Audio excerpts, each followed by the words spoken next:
iNcotroL against FXOSheth debate, and keep going back and forth. That'll be easy.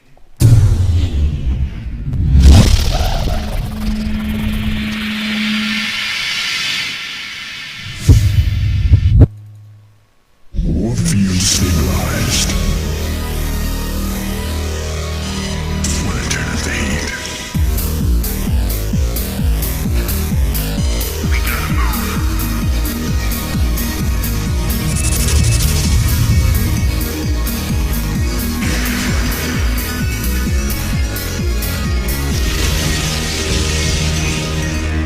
May 17, 2011, and welcome to State of the Game. Might be wondering where all of us are on cameras. Well, thank XSplit for just being terrible.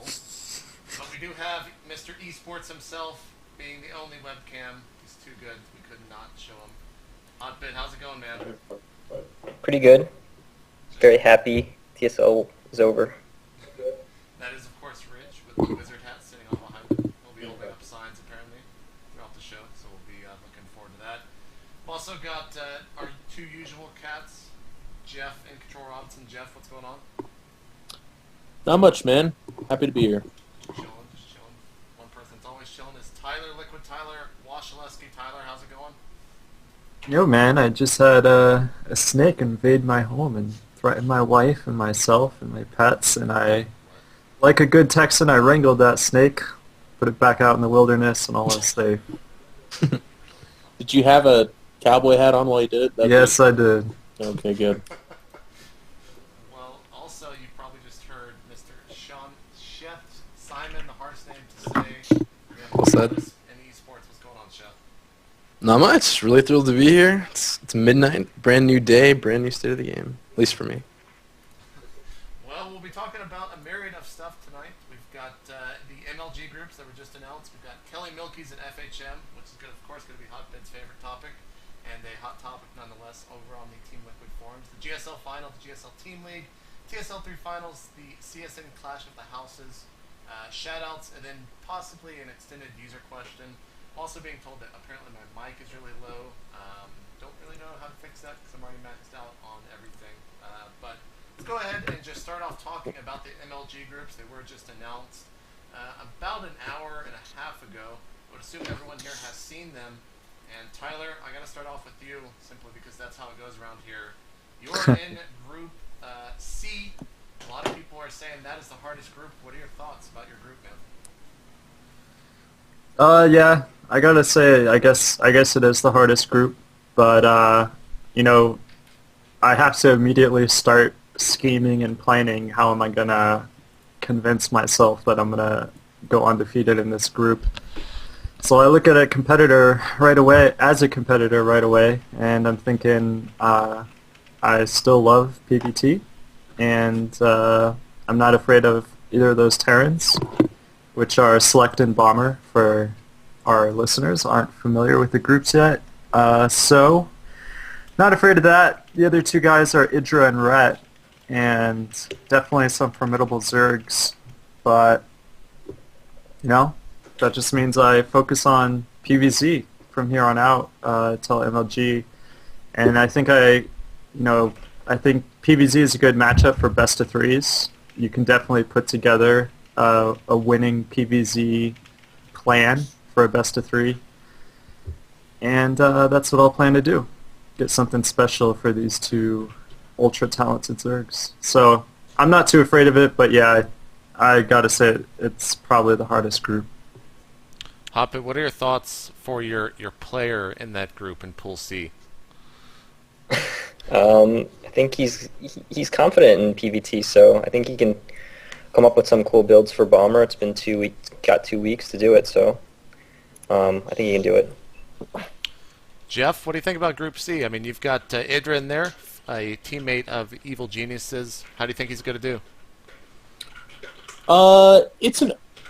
Let's make no mistake about it. I think it is the hardest group. He's probably feeling quite, I don't know. I mean, even Idra would look at that group and probably be like, son of a bitch, because Bomber is supposed to be a really, really tough Terran. I don't know how much he's played with him in Korea. I'll have to ask him and talk to him about that. But Bomber is relatively new as far as I know. So there actually might have been some they might have actually missed each other to a certain degree. He's probably feeling pretty confident about his chances against Tyler. No disrespect to Tyler here, but Idra, he probably just feels like he's got that one.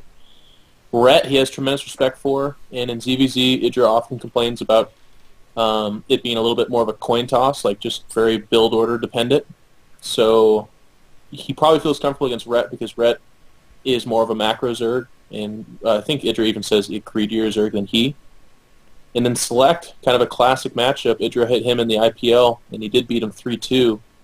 And he's very, very confident in CBT, especially with the MLG maps. So probably feels pretty confident against the Terrans, and then, ZVZ's a coin flip, and then feels good about Tyler. Sheth, you're in Pool B. You've got Kiwikaki, Moonin, Show, and MMA. What are your thoughts on your group, man? Well, I'm sad that I have to play Kiwi Kiki. He basically controls every Protoss in North America. Sorry, what did you say? What was that? Except for Jeff. I can no longer practice probably with TT1. I cannot practice with Kiwi. I cannot practice with any root Protoss. Kiwi what? What's his name? Kiwi Kiki. No, that's how I've always said it. God, you're such a weirdo. Thanks. I feel loved. I feel loved, Jeff. But yeah. So I lose love all my weirdos. Protoss except for you, Jeff. So even though I'm a weirdo, you have to practice with me, so Sure. I can do good against Kiwi. Well, I've got 3 Zergs, so I'll do it. Nice. Nice. And then I have to play Moonan, my teammate. Definitely a guy I really fear quite a bit, which sucks. And then Show is obviously amazing, and MMA is a Korean Terran, which is like, he's going to beat me easy, or at least theoretically, in my mind. And then we'll just see. I'll do my best, just like Jeff said earlier. I'll do my best and please my fans as much as I possibly can. Jeff, what do you think about that group with all I got. Kiwikaki in it, man? JP? JP died. I can take his place. So what do you think about this, Tyler? Thank you. What do you think about this, Tyler? Dude, no, well, to be honest, I think I really want to try to catch Sheth versus Kiwi Kiki. So, You gotta stop that. No, it's Kiwikaki, man. That's how it's the pronounced. train has left the station, man. It's Kiwi Kiki. Son of a bitch. I don't, by the way, I have no idea what input Skype and XSplit is taking right now for my mic input. So I literally have 3 mics in front of me, and hopefully one of them is currently working. And it sounds like it is because people are responding to me, unless I'm hearing things. Nice. We can hear you. Awesome. Well, I'm very, very glad to hear that. Jeff, what do you think about Kiwikaki, man? How's Pool B gonna go? It's actually a really fun group. I think it's nice for Chef. He gets to look at that and say, well, no Zergs. I have to practice ZVT, and there's a ZVP. And he's played Kiwikaki a bunch. I'm going to be interested to see how MMA does. Actually, all the Koreans are kind of interesting stories because they have 0 experience with any of these guys. But I like Kiwikaki for that group. I like him and Chef, not just because Chef's here, but because I really feel it favors the guys that are the lower denominator, right? Because everyone else has to be like, well, I got to practice a Z and P. I don't know. I think Kiwikaki and Chef should be pretty strong there. It depends on how powerful MMA is, too. I mean, the easy answer is everyone looks at the Koreans and go, well, they take first, right? But I wouldn't be surprised if a couple of these Koreans actually did not take first or second. Like Moon. Yeah. Let's look at Pool A. Let's look at it, Tyler. What do you think? Yeah. I'll read it out. It's Naniwa, Slush, Druby, Greytorp, and Moon. Did Naniwa get the easiest group? Yeah. I think it's safe to say. He got the easiest Korean. No disrespect to Warcraft 3 players, but your hero Moon is not so great at StarCraft 2 these days. And, man, Naniwa's just been beastly, and I gotta say he's probably gonna get first in that group.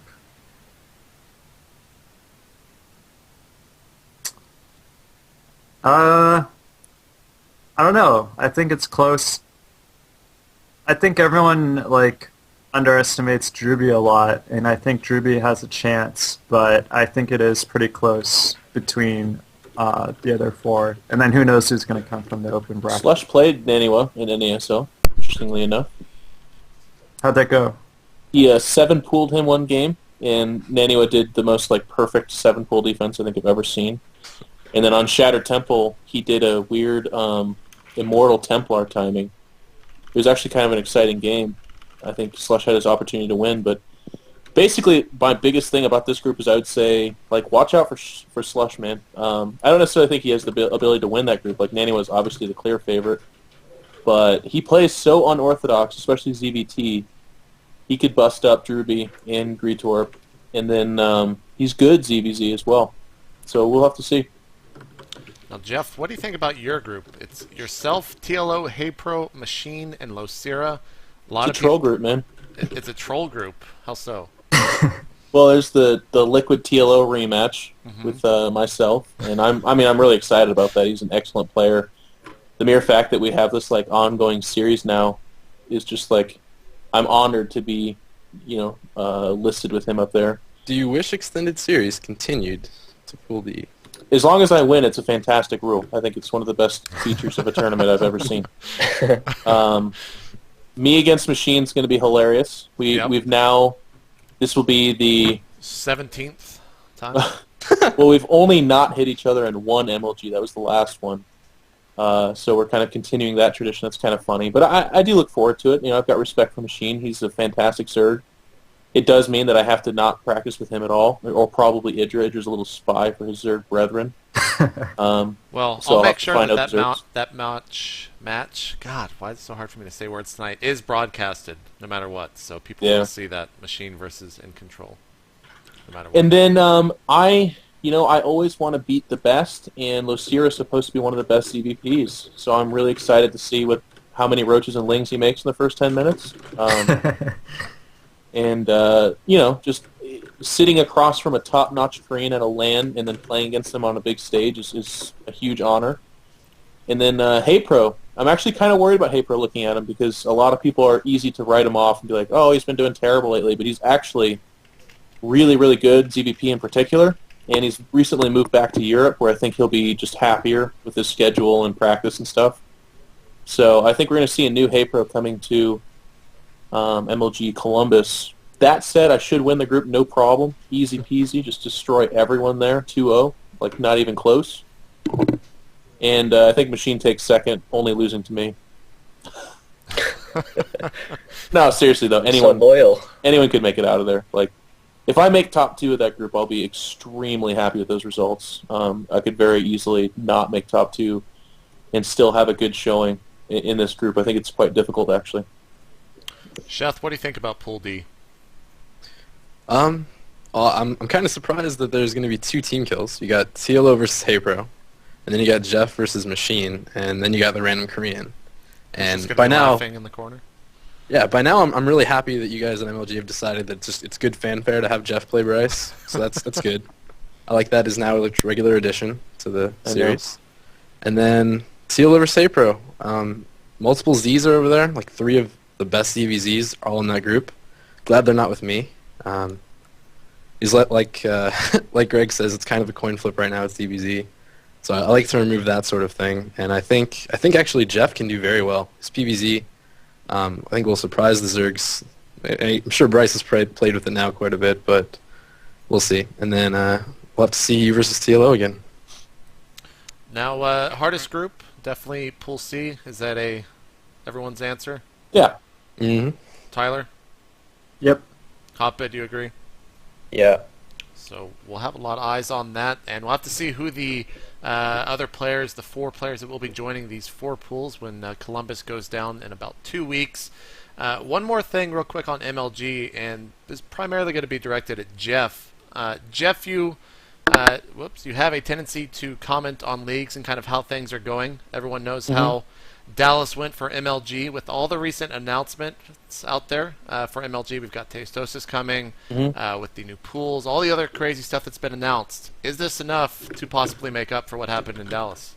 Absolutely. I mean, I like bringing in Tasteless and Artosis, and actually, like, what people don't necessarily understand, but it needs to be covered, is that they're not like rotating in with one stream, as far as I understand it. They're going to be casting like continuously top games from the group play, which means not only do we get all the stage matches, but we're getting all, like, not all, but a lot of the top group play matches, which is such a freaking good addition. Like, how many people at home are going to sit down and have 2 streams open and just flip between the 2 of them and listen to either one of their best, like their favorite casters? So bringing more games, allowing for them to be made into VODs off the bat, and just really showing more of that, and including, in my opinion, I guess I'm a little bit biased, the best casting duo, Artosis and Tasteless, is just a huge, huge step in the right direction. But also, I think it was actually, we'll look back on Dallas and we'll say that was one of the best things ever to happen to MLG, because MLG in StarCraft had been kind of untouchable. There's no tournament to, compete with them on that level. Like, there's no WCG just yet. So they were kind of they had a monopoly, but then they got humbled a little bit, and I think they're going to fix a lot of issues. One of the only reservations I have, and I'm sure this will get announced, is sound boost, or at least soundproofing on the stage.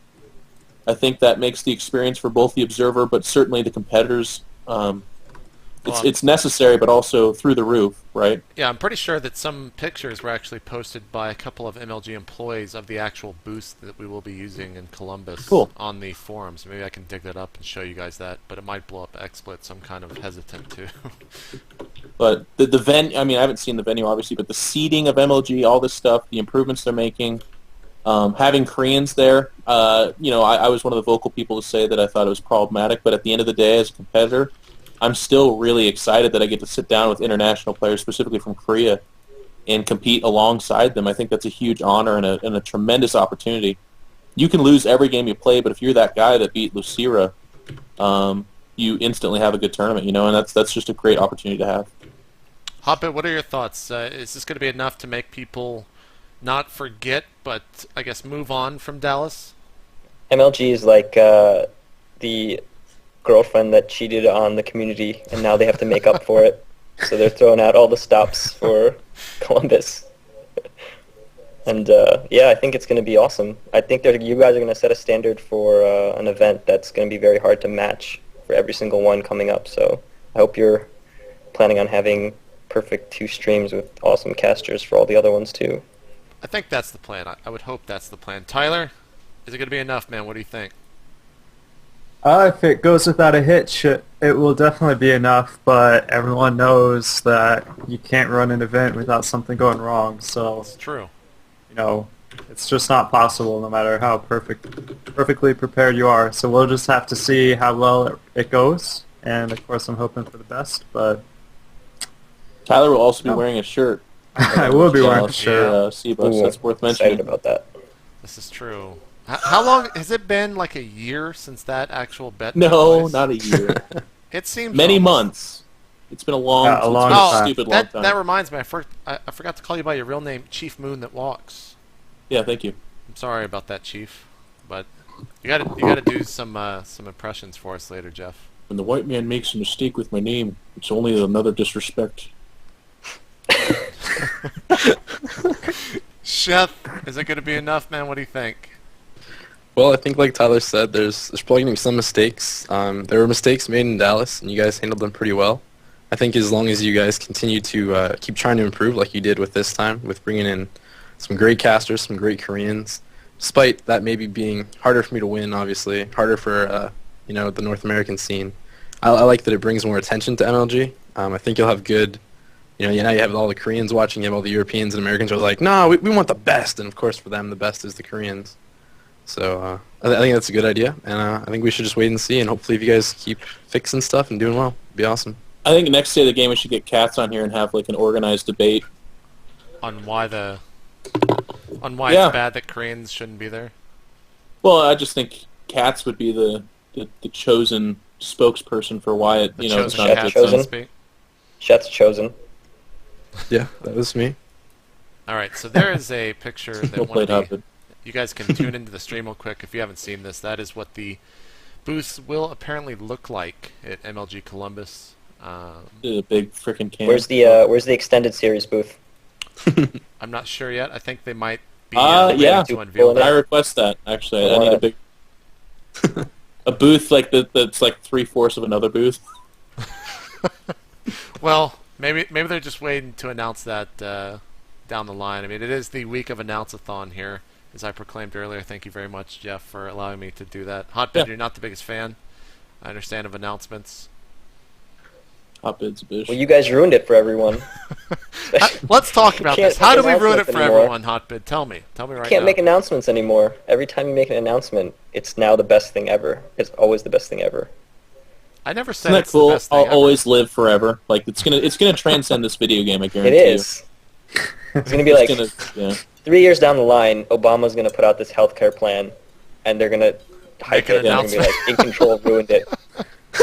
Actually, there's already a bunch of mentionings of me, and I whip my hair back and forth from Willow Smith, and I was pretty Jesus. on her YouTube video. I was pretty happy about that. She only has like 100 million views or something like that. So who the man. fuck is the control guy?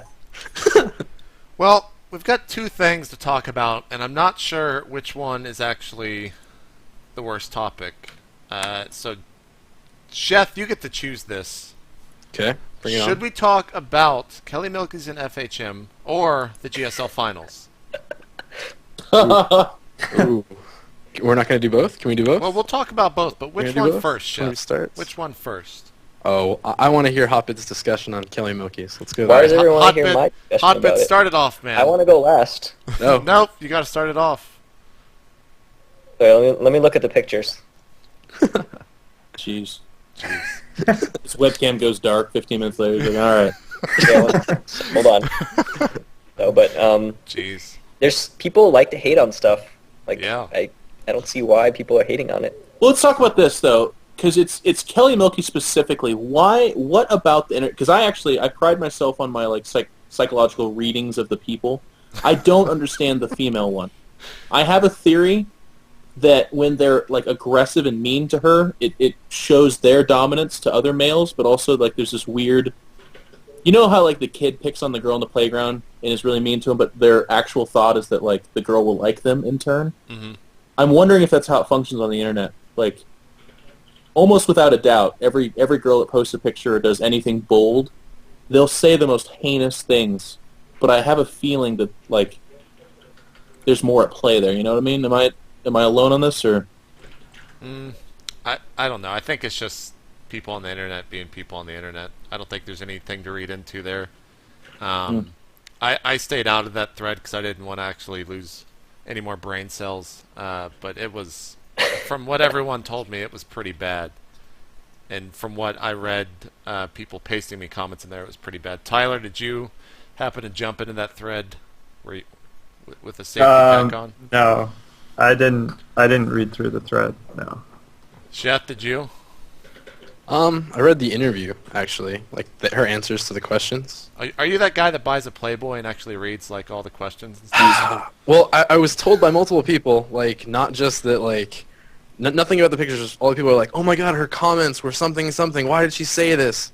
And then I was like, okay, I have to read this just to see what they're talking about. Didn't she mention the fact that a lot of the people on Team Liquid specifically were being really rude to her or something like that in the interview?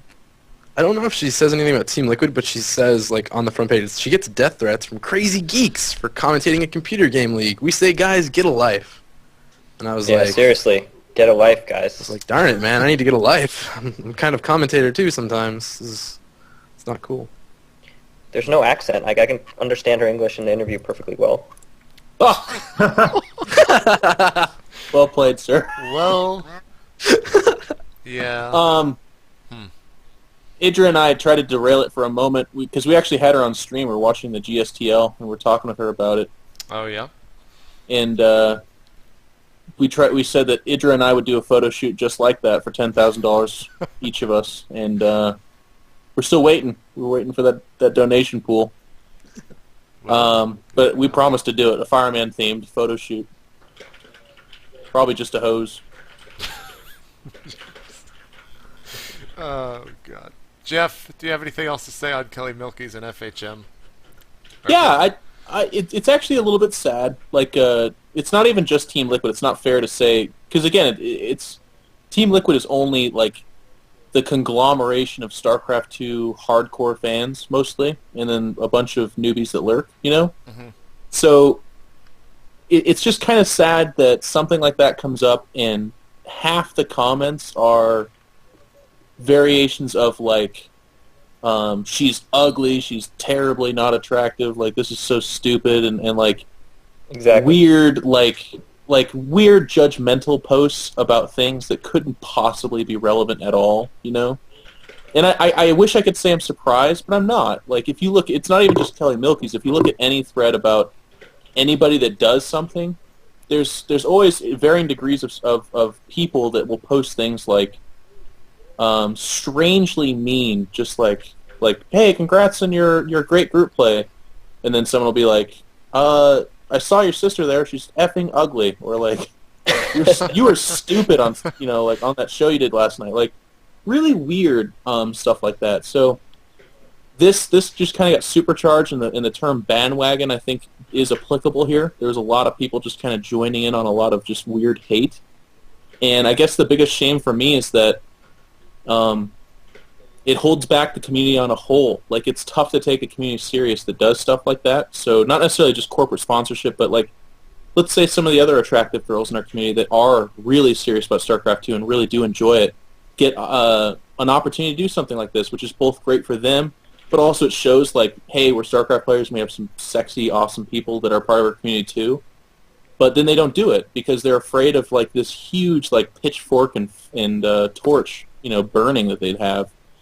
And they just don't do it. And I think that kind of slippery slope situation can occur where people just stop doing things because they're worried about really mean people on the internet, which I think is just kind of weird.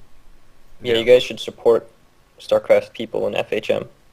I mean, do you guys, like, do people know how cool it is that FHM, like, contacted anybody StarCraft related and was like, how would you like to take pictures half naked? Like, that's so moving away from our common shit. Yeah, like, that's moving away from our that's branching out. That's us pushing our boundaries and moving into new fields, like, Toss Girl she just never done a photo shoot like that. I don't think it would ever be Should be kicked out of Korea.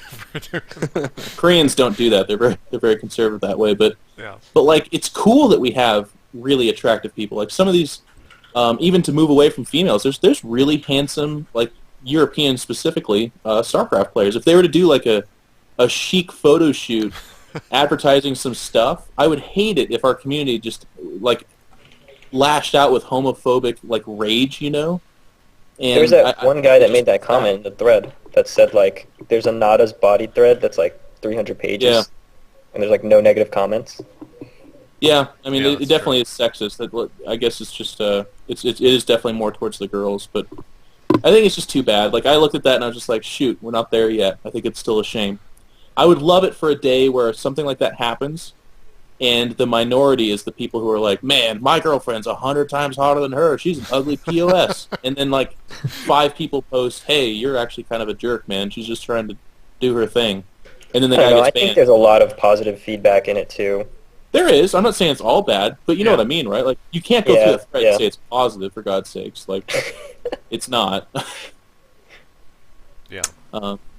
think though that this wasn't like the perfect implementation of like someone in the StarCraft community branching out to forms of media that we're previously unexposed to, because the way FHM presents it is kind of like, I don't know, it still kind of makes like nerds and gamers look bad. Like, it wasn't a complete endorsement of our gaming culture and competitive gaming. It was like, I don't know, she couldn't control what questions they chose to publish. She just she answered a bunch of questions and they did whatever, but it wasn't the best the best thing for us. So whoever complained in the thread, taking that angle, I think, that's obviously being critical, and, they might have chosen to criticize her for allowing that to happen, but that's not really a fair criticism. But if they're just criticizing the article, then I think that's somewhat fair. It's not fair to criticize her for that, though. I 100% agree with you, and I would not, in the faintest of lights, argue that the thread was like, or not the thread, excuse me, but the article was some tremendous opportunity. But I guess if I were to clarify, what I would ask is that, like, I would rather the thread is overwhelmingly positive because that's the knee-jerk response from our community. Yeah. And then there's some negativity criticizing the article still making us look bad, like weird emphasis on, you know, nerds needing to get a life because they sent her death threats and stuff like that. I would rather, like, it would be so cool if we lived in a day and age where, and part of what kind of bothers me too is because I remember it from Brood War. You know what I mean? Like, it was fair. I mean, there was, of course, there's still the negativity, but there was overwhelming positive stuff whenever someone from the community did something kind of cool like that. Like, I was on a really stupid reality show. Like, it was really lame. It was really, really lame. But all the threads were overwhelmingly positive. And of course, I'm not a girl, and I wasn't half naked in the show. But I thought that was cool. You know, like, it very well easily could. I mean, there were some of the negative comments, but that's of course to be expected. But it was overwhelmingly supportive, and I thought that was really cool. And I just would like us to kind of graduate to that stage, I think. Yeah. I think that's a good note to end on. Let's talk about something where all the criticism was warranted. That GSL final that happened on Friday. Shouldn't have even been called a final in a lot of people's mind. Tyler, you laughed first. How disappointing were those games to you, man? It was pretty bad. I think Inco was definitely not playing his best. There was a lot of problems beyond just the strategies he was choosing and the decisions he was making on the fly, like just bad mechanics, bad micro, bad macro that I'm 99% sure is not his regular level of play. So whether or not, I mean, this is what happens when, like a big series happens and people comment on forums and stuff and try to analyze. It's like almost 100% focus on build orders. So right now for this series, everyone's like, well, he went DT over and over. How dumb was that? It didn't work. And then he tried to do it again. It still didn't work. Like, there might be about an ounce of truth in that and an ounce of productive thought into that. But for the most part, it just doesn't really hold ground to just look at the build orders and laugh at him for being dumb for trying it again. There's a million reasons why a certain strategy wouldn't work in one game, and if you just fix that, it'll work in the next game. And that's what could have been going through his head, or there's just a million different explanations, and people simplify it way too much, and then go from their very, very basic and simple explanations and summaries of this series, go from that into criticizing and laughing at a professional player like Inca. And so I didn't really like that. He definitely played bad. There's no doubt about that, but I think people go too far. I think it's just enough to say, well, Inca was not playing like it was a Codes GSL finals, and he got owned.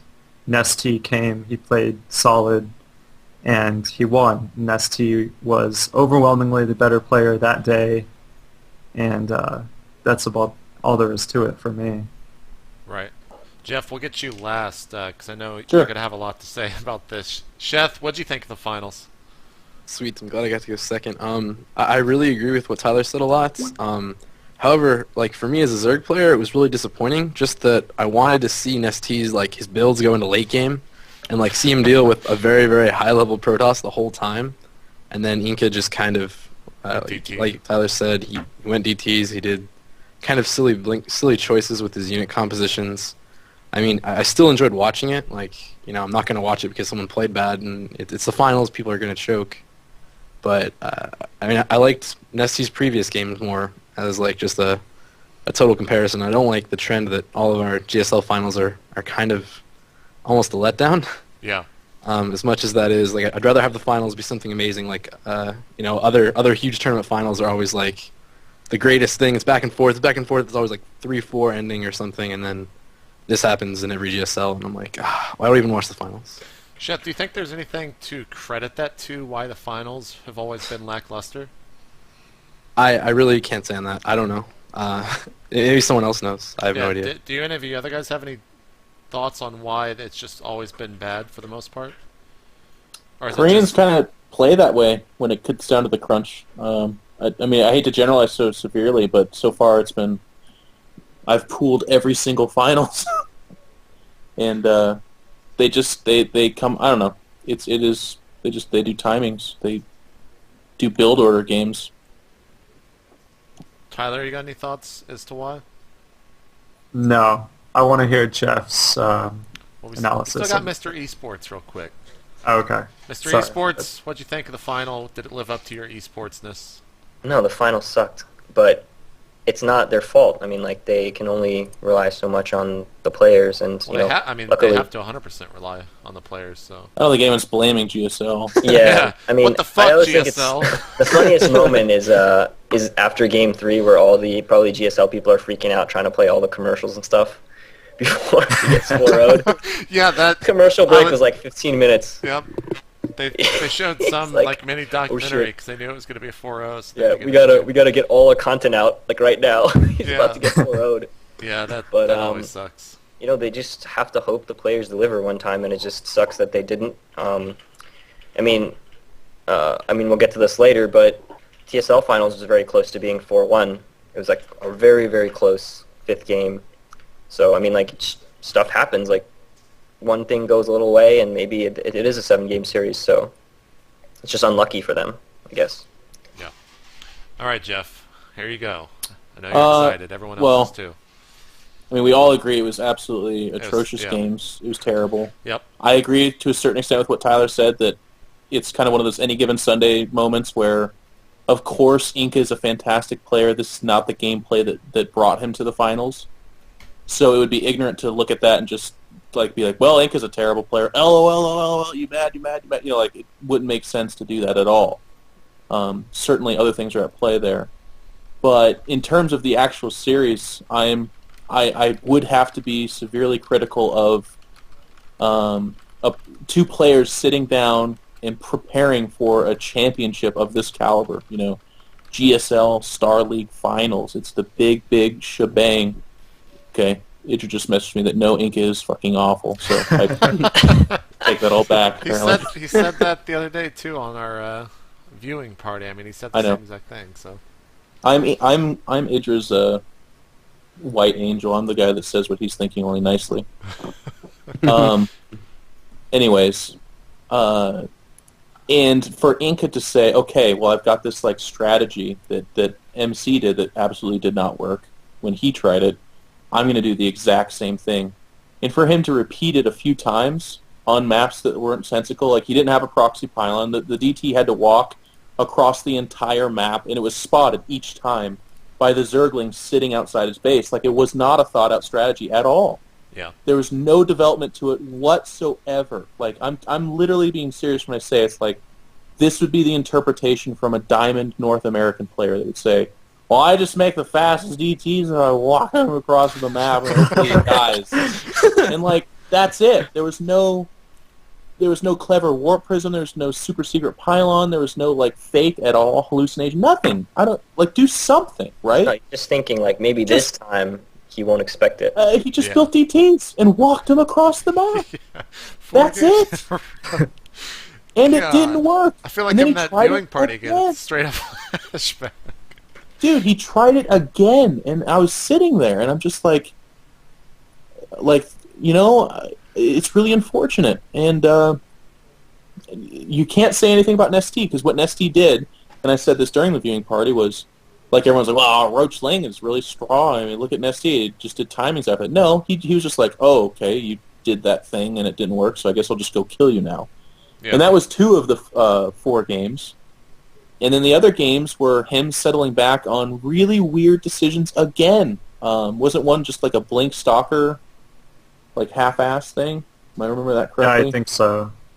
And even that had no special, like, there was no cultivation to Nest T. There was no exposure where I was like, oh, okay, he did that because he was preparing for this. He just did stuff. Did someone open a window or something? Who the fuck is in a What is that? I don't know. Is that you, I Hotfish? think Mr. Esports had too much power there for a couple seconds. Look at him just stoically sitting there. And it was just really frustrating. And of course, again, The disclaimer is that it was a grand final, so some people choke.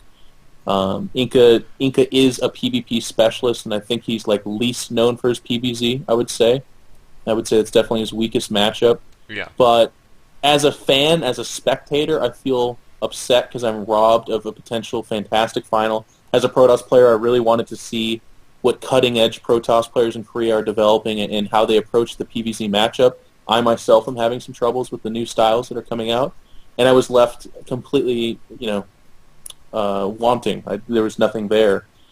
And of course, like, one of the easiest things to say is, like, everyone will be like, well, I mean, actually, to Hotbit's point, too, like, the TSL finals, and we'll get to that in a bit, could have been similar results. Like, Naniwa tried some timing, some all-ins. It made for exciting games because of the defense and because of both players holding it off.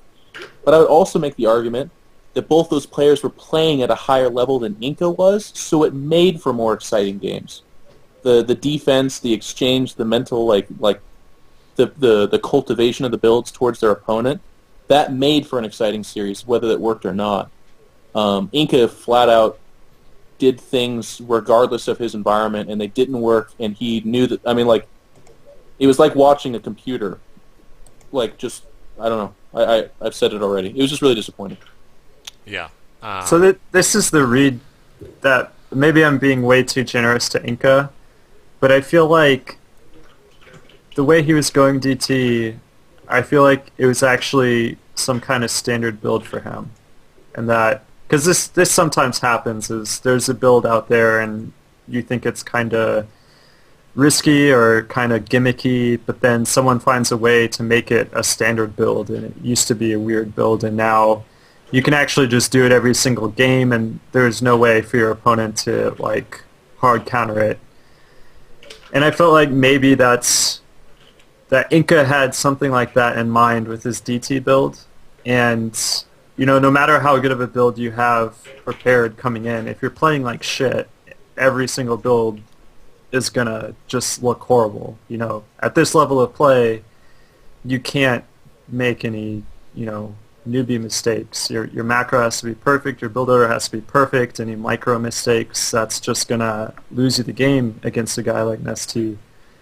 So I want to believe that this build was not gimmicky and that he was actually, and I think it's possible, just from my personal experience with PvZ and DT openings, that you can do kind of a standard DT opening. You're not trying to catch your opponent off guard and kill a bunch of drones with your first DT. And so maybe that's what it was. I want to hope that that's what it was, and I don't think we can conclude one way or the other. And so yeah, it hurts me when fans just want to insult a pro gamer more than they have proof for insulting the pro gamer. The finals are bad. Just leave it at that. Yeah. I think that's what we will leave it out. Let's talk about the GSL Team League. Jeff, I know you've been watching that. You and Idra and Kelly actually had a little viewing party the other night. What do you think of the games, man? I haven't checked any of them out, so what games should I actually check out? Well, the first night I watched it, games were terrible. We had a Terran all kill. Yeah, I heard Terran went 11-0 that first night. 11-0. Yeah, every match was won by Terran. Which was pretty funny. I don't know. You're going to get your hit or misses. Of course, every game in a tournament's not going to be fantastic. This night happened to be pretty terrible. Yeah. I was most interested to watch Moletrap and Doa commentate. It was the first time I had seen it. What'd you think of them, man? Well, as a commentator, it's like always a precarious situation for me to ever comment on another one. So the only thing I'll say, well, first and foremost, I enjoyed it. I thought they did a pretty good job. I hope you're commenting on Moletrap's 80s scream. Yes. Yeah. Yep. He did not do the nuke scream. I would live for 1,000 years if I saw that live, I think. But I do. It's funny because Greetorp and I get a lot of crap because people thought we hated each other. So I'm like sensitive to look out for that. Yeah. And Moletrap shoots Doa. I don't know if it's just the way he looks at him or something, but he shoots the most daggered looks I've ever seen. Like so angry. And I'm sure it's just like Moletrap being serious. He doesn't have anything against Doa, I'm sure, but it just looks funny when they commentate. Yeah. Doa says like some like he's like a cute Joker. Like he'll make like he was like, and we'll see who the next player is. And he was like, and Moltrap just looks at him and stares like, son of a, what the fuck? He pulls if off I a wasn't bag. already losing hair, I'd Just kill like, you. Doa, get out. Get out. Start saying it Did you over see and that over. video of Moltrap doing the front flip? Yeah, yeah. No. I showed Yeah. that on SC Center. Yeah, they were they're in the studio prior to recording, and He can do a front flip? Yeah, Yeah, Moltrap man. is just talking to Doe, and all of a sudden he just like does this weird front flip, and everyone's like, "What the fuck?" Moltrap did it? Yeah, Yeah. Jesus Christ. he does it again right after. He does. They like to him. It was He's looking it up ridiculous. right now. I can hear his hands typing. No, that's not me. That was Sheth. Someone will probably What? link it in the chat, and I'll play it. Sheth, just go with it, man. I'm blaming you. Yeah, it was me. Thank you. And Control's Googling Moltrap front flip right now. There you go. I think someone just linked it. Maybe I'll play this. See if it'll actually just crash XSplit. In the meantime, Tyler, have you been watching them, the team leagues at all? No, man, I looked and there was like hardly any Protoss games played, and I was like, what's going on? And I haven't watched yet. Last night was a lot of Protoss. You can watch that. Oh, was it? Yeah, Yeah, I heard MC was, there was kind of an upset last night, wasn't there? Hotbid, did you watch? With I didn't Marine watch King last losing? night, but I watched the previous one, the Slayers and the other one. And I think it's hilarious because Boxer's team in StarCraft 1 was like filled with like really good Terrans. They had like one good Protoss and like no Zergs. And that's exactly how his team is in SC2. Mhm. They have like all these random Terrans, like they have this random Terran that comes on and just all kills the other team. It's just like, what the heck? It's just kind of crazy that there are players like that are able to do that, and we don't even know anything about them yet. All right, Jeff, you got the stream loaded up. You're about to see the front flip. Okay. Go. All right, here we go, man. We'll even put some audio up on here. So we are here getting ready I for wonder how many wires our they've used. 2 set of GSL up and down matches. Are you prepared, Moltramp? This could have ended in so much You fail. guys I'm get so happy he did it good. He just did Look at like this a guy. Flip. Look at Oh, him, he's he just gonna do it goes. again. Whoa! Holy crap! Moltrap can actually do Here comes flips. the delayed response. Wow! What a random ability for Cameraman, this man to please. have. Who isn't? Cameraman just like Very sitting there good. clapping. Yeah. Oh my god, he Random does it like Korean a woman. gymnast too. He like, you see his hands in the air? He like jazz handed, and then he did a front flip. He did indeed jazz hand it. Sheth, have you watched any of the Team League games? Yep, I watched. I'm trying to think. Watched a lot of like the MC games, the Ace games. I don't even know what the teams are at the moment because I'm blanking on that. But those were all pretty good. I thought it was interesting that there was some Korean drama for once. How so? Whenever they got to MC's match, MC like he walks up all like MC style and like points at the guy, and everyone's like, "Oh my god, he's calling out Ace! Oh my god!" And they're like freaking out at him, like just pointing at this guy with this angry stare. And like they go in the booth and they play the games, and MC comes out victorious again, and, like calls out the next guy, and it was pretty interesting. I mean, was it at the end of that where he went and got the chair and then sat it Yeah, down the in the chair. middle? Yeah, That was awesome. Yeah, that was pretty awesome. Someone link that GIF, and I'll show that on the stream as well. But there was a huge upset last night, and I'm really upset that I didn't watch it. None of you watched it, where Marine King lost to an unknown Zerg. And I think the Hitcher talked about that. last Yeah. game, he did the Spinishi Wall / Ice Fisher build, apparently. What did Idra have to say? Was that on Inside the Game earlier? I think we were just talking on Skype. I can't remember, but he was saying that that guy had done really, really well on the ladder for a long time, Uh-huh. but just couldn't perform when it came to GSL, and he finally like had a good showing when he did that. So Well, Ah. they He's got a definitely lot didn't of make it potential. easy on him, putting him out ace match against Marine King. yeah, Huh. Talk about sink or swim. Yeah, well, I'll have to tune into that final, or into that game. I think the semifinals are going on tonight. Jeff, you got to do a viewing party for that? You got to stay up? absolutely. I think that If I can get Idris to stay up. Yeah, that goes live at 4 a.m. Central, I believe. Are they going to be doing the finals on Friday at midnight again? Do you guys know?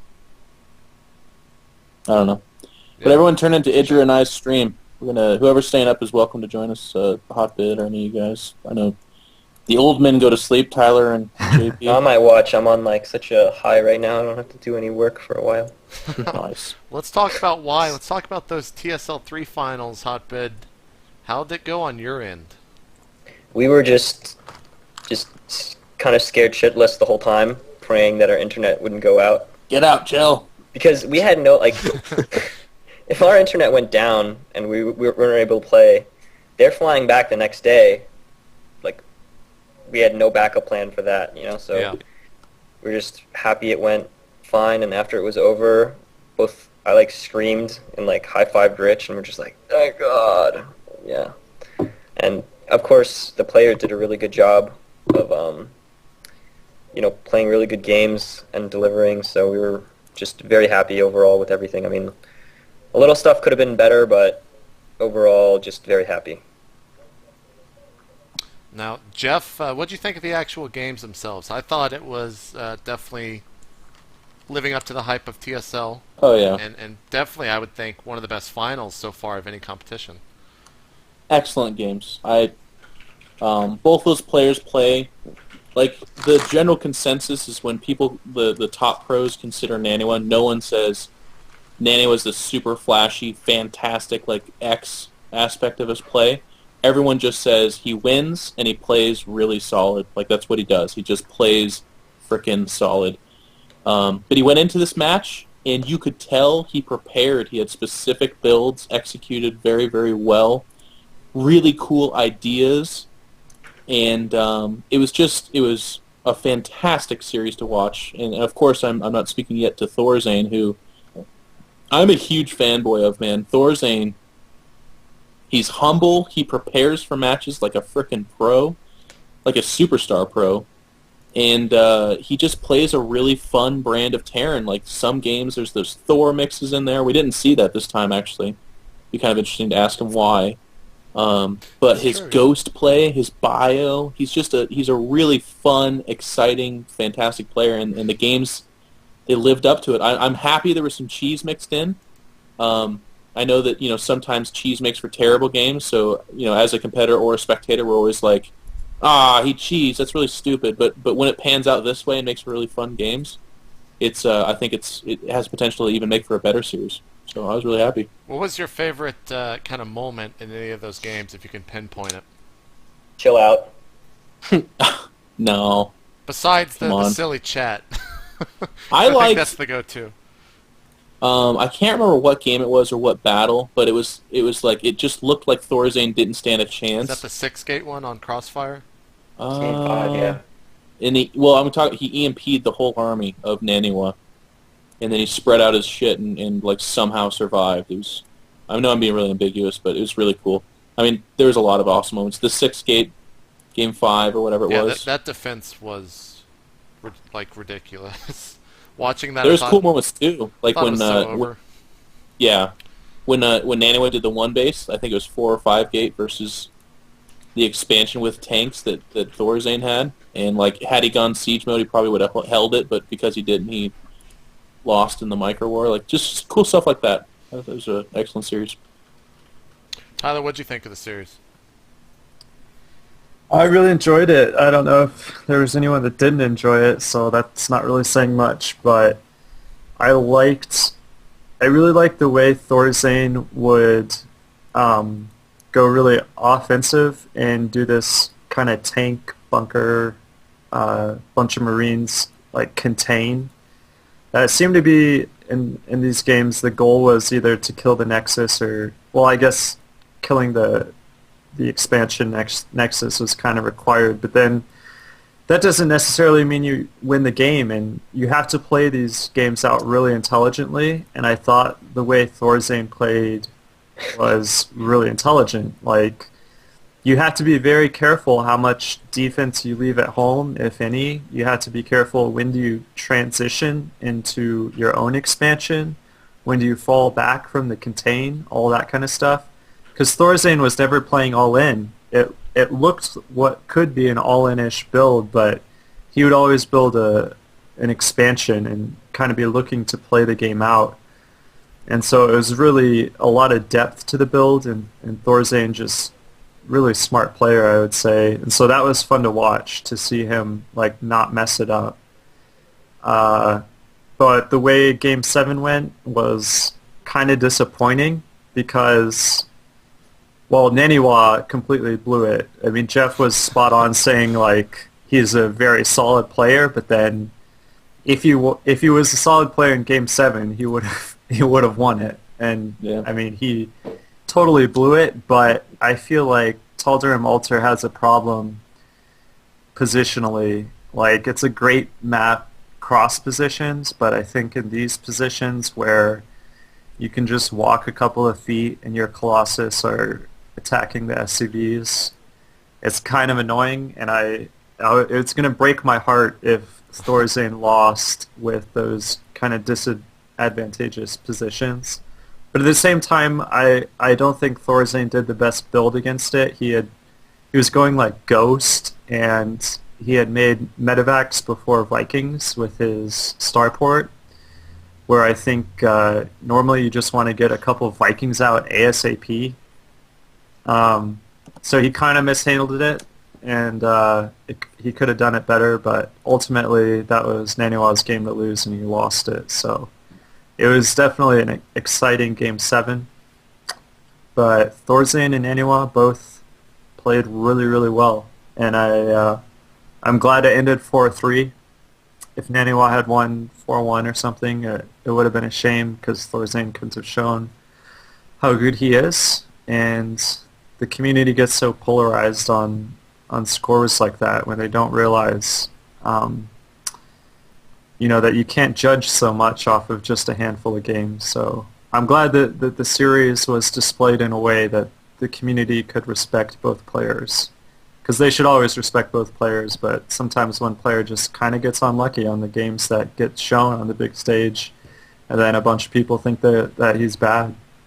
So, pretty cool. I wish the Terminus game went late game. Because he told us that game he was planning on going mass PF with, building capacity and battlecruisers. That was his late game plan. That would have been pretty epic, man. He said he never gets to use it. He was going to use it against Tyler too. Does he only do it on that map, or? I don't know. He said he was going to do it, and he never got to that point. He died before he could use them, so too bad. Huh. But Sheth, your thoughts on the finals? It was really good. I liked Thorzane's play. Kind of like what Tyler talked about initially with the whole Marine tank early bunker stuff. I think the first game on Lost Temple, I believe, where Thorazane just kind of eventually ended up walking over to Naniwa's second base expansion. Naniwa had way too many probes, so he couldn't hold the expansion. And I thought it was over, so in my head I'm just well, I'm gonna do something else, and then I come back and there's this great contain again, so Thorazane still has the contain. I leave, I figure it's over, I come back, Naniwa broke out of the contain, is counterattacking, and it was over. Thorazane did win. But the fact that Naniwa broke out of this perfect contain with no units, I was man, that was really good play. And just really solid play. Really love to see it. Hotbed, I gotta ask, when is TSL 4 starting? we have a poll up right now about it. Really? Yeah. What is said poll? What Okay, is click the- right now. It's we are working on it. We'll see. It'll definitely happen. It just depends on when, and we're not gonna.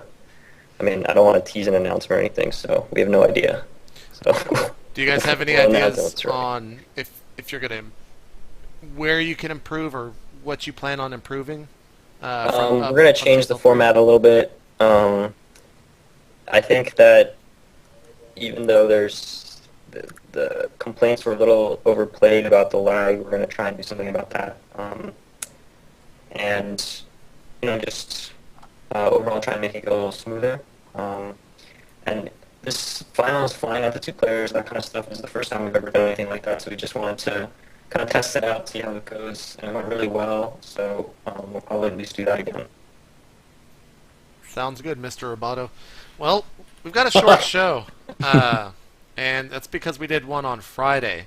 So if you didn't tune into that show, you can go download it. We covered everything else that we didn't talk about here, the big kind of grand scheme of things of esports. But we are going to do shout-outs and then do an extended user question submission thing. If you want to submit a question, go to twitter.com and mention itmejp, which is my Twitter, and I'm going to pull questions from there because I can't do it in JTV chat. It's just a constant flow of ridiculousness. So go ahead and tweet me, and we'll pull questions from there after shoutouts. Hotbed, why don't you go ahead and start off with where people can check you out and what you want to throw out there so people can go listen to or watch or view. I'm an administrator at www.teamliquid.net. Yeah, why don't you actually tell people what you do instead of being Mr. Esports on the weekends? I make the jobs of the other staff members at TL easier, all the other people that do the real work.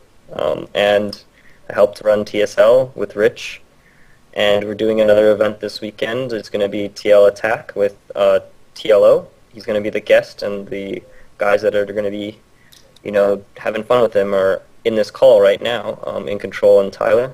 So you guys are going to be there with him on Saturday at 2 p.m. And, follow TL, Team Liquid Net on Twitter and YouTube. And if you want to hear my insane rantings and stuff, you can follow me on Twitter too, @_bid. And yeah, that's it. Go to TL.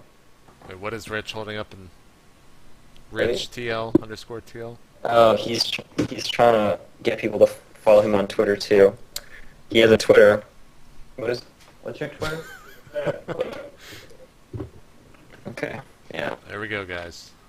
Follow Rich. He is the man behind Team Liquid. Basically, he makes it all happen, or work at least, not happen. But he actually is the reason why this broadcast is currently happening right now. So big shout out to Rich for helping us out. Tyler, shout outs. Team Liquid, man, the Little App Factory, our primary sponsor, also Razer and Stride Gum. Check out teamliquidpro.com, teamliquidpro.com/liquidtyler. That's where you'll find everything about me. That's your one-stop shop for Liquid Tyler info. I think that's good. Oh, I'm playing Sen and NASL this week. So that's going to be a We'll sick talk about match. NASL too after these shout-outs just a little bit, Okay. 'cause there are some things to probably bring up. So that's the next thing to check me out in. So you'll want to watch NASL, as always. And yeah, Hotbit already mentioned the Team Liquid Attack. I'm going to be doing that with iNcotroL and TLO. That's what's up. That is what's up. Chef, you got some shout-outs? You bet. I just want to say a big thanks to FXO for being a great sponsor, great team. All the guys who play there, thanks for all the help and the practice you guys gave me. I have a few cool things that are going on with me. I do stream usually every morning Eastern time from like 8 to maybe 1 p.m. Eastern. That's at FXOSheth.tv. I have a website, FXOSheth.com, where I put pretty much all my replays from the stream on there. So please check that out, if you want to see some Zerg games. I lose a lot, but I win a lot too, so check them out. And then, let me think. I have a Facebook, facebook.com/FXOSheth, and a Twitter, twitter.com/FXOSheth. Check it out. And that's pretty much it. Jeff iNcotroL Robinson, also known as, scroll up, Chief Moon that walks. Why don't you do your shout-outs in that voice? In that voice? In that voice. So your sponsors will send you an email and say, Jeff, you're fired. Damn. Okay. You got to do it. Let's hear it. Chief Moon that walks would like to give many thanks to all the sponsors who have reached out with great gratitude and given all their care and their love. Many moons ago we have lost much, but we have gained many from Intel, SteelSeries, Kingston, and Monster Energy Drink, which has replenished the energy of our young ones. We also want to give many shout-outs and thanks to everyone who adds me on Twitter at 88iNcotroL. The alternative name, that just went a little bit Irish. Hang on. It's so hard to sustain. It's rough, man. It's rough. Also want to give many shout-outs to the leagues for which I participate many times in. We have the North American Star League, another show inside the game, casted by a man with many mouth, DJ Wheat. That's it, man. Takes all my power.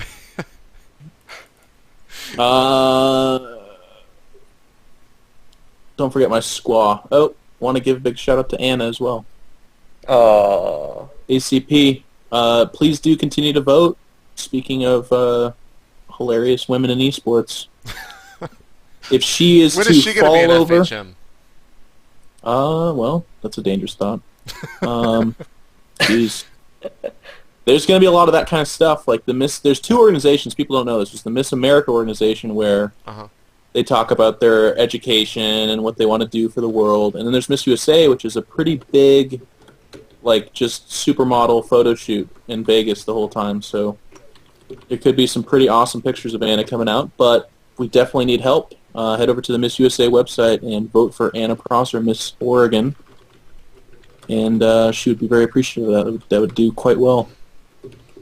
And I'll be in Vegas. Oh, shit. It is June 14th through 19th. And if anyone's in that area, I will be the guy who hasn't shaved for 5 days because he's been playing poker and watching Anna do awesome stuff in the pageant. So You going to win big down there, Jeff? oh, obviously. So hit me up. Let's go out for a drink. Let's get lunch. Let's get dinner. I love esports people. Also Columbus. It goes without saying, but I'll speak for the people here. Hotbid will be there. And Don't start that Tyler. shit again. I know. We're Tyler. different people. Tyler, Sheth, and myself, and I'm not quite sure about Sheth, but I know Tyler. Tyler and I really like to meet people, so do please come say hi to us. Yeah. And we like to hang with the kids and the people and meet new people. Every time I go to MLG, there's like more and more people showing up who listen to this show, and they are just kind of fans of the players and stuff. It's really it's cool. The community's going in a really good direction. Not to leave on a negative note from our Kelly Milky's discussion, but I can't wait for Columbus. Outside, Jeff. They don't leave their mother's That's true. basement. Those people actually don't go to these events, but Yeah. can't wait. So please do come say hi to me and just chat. As long as I'm not playing the game or just lost, we will have a good discussion. Sounds good. I've got a couple more stuff to promote here. Remember, if you want to get a question sent in, we are going to do a longer question period at the show. Go to twitter.com/hitmejp and send me a question there. We still got MLG passes on sale, so if you actually want to participate in the tournament, go over to MajorLeagueGaming.com. It's $70 for a player pass. You can be put into the absurd amount of players that we have there and play against a pro possibly in the opening rounds. We've also got the Complexity Gaming Tactic 3D tournament, which will be, I think, wrapping up next Saturday and Sunday. Myself and Wheat, I think, are casting that. $10,000 up for grabs. Check out ComplexityGaming.com. I'll be at the Heart of the Swarm reveal next week at Blizzard headquarters in Irvine. I might do some community questions or something like that. Hotbit, are you guys doing that for your two people that you're sending? What? Are you guys going to take questions from the community to ask any of the Blizz devs? Yeah, we're sending 2 people, but I'm not. I mean, they're just gonna. We kind of focus on multiplayer, so I don't know what they're gonna do really. They're gonna ask a lot of questions about whatever they have.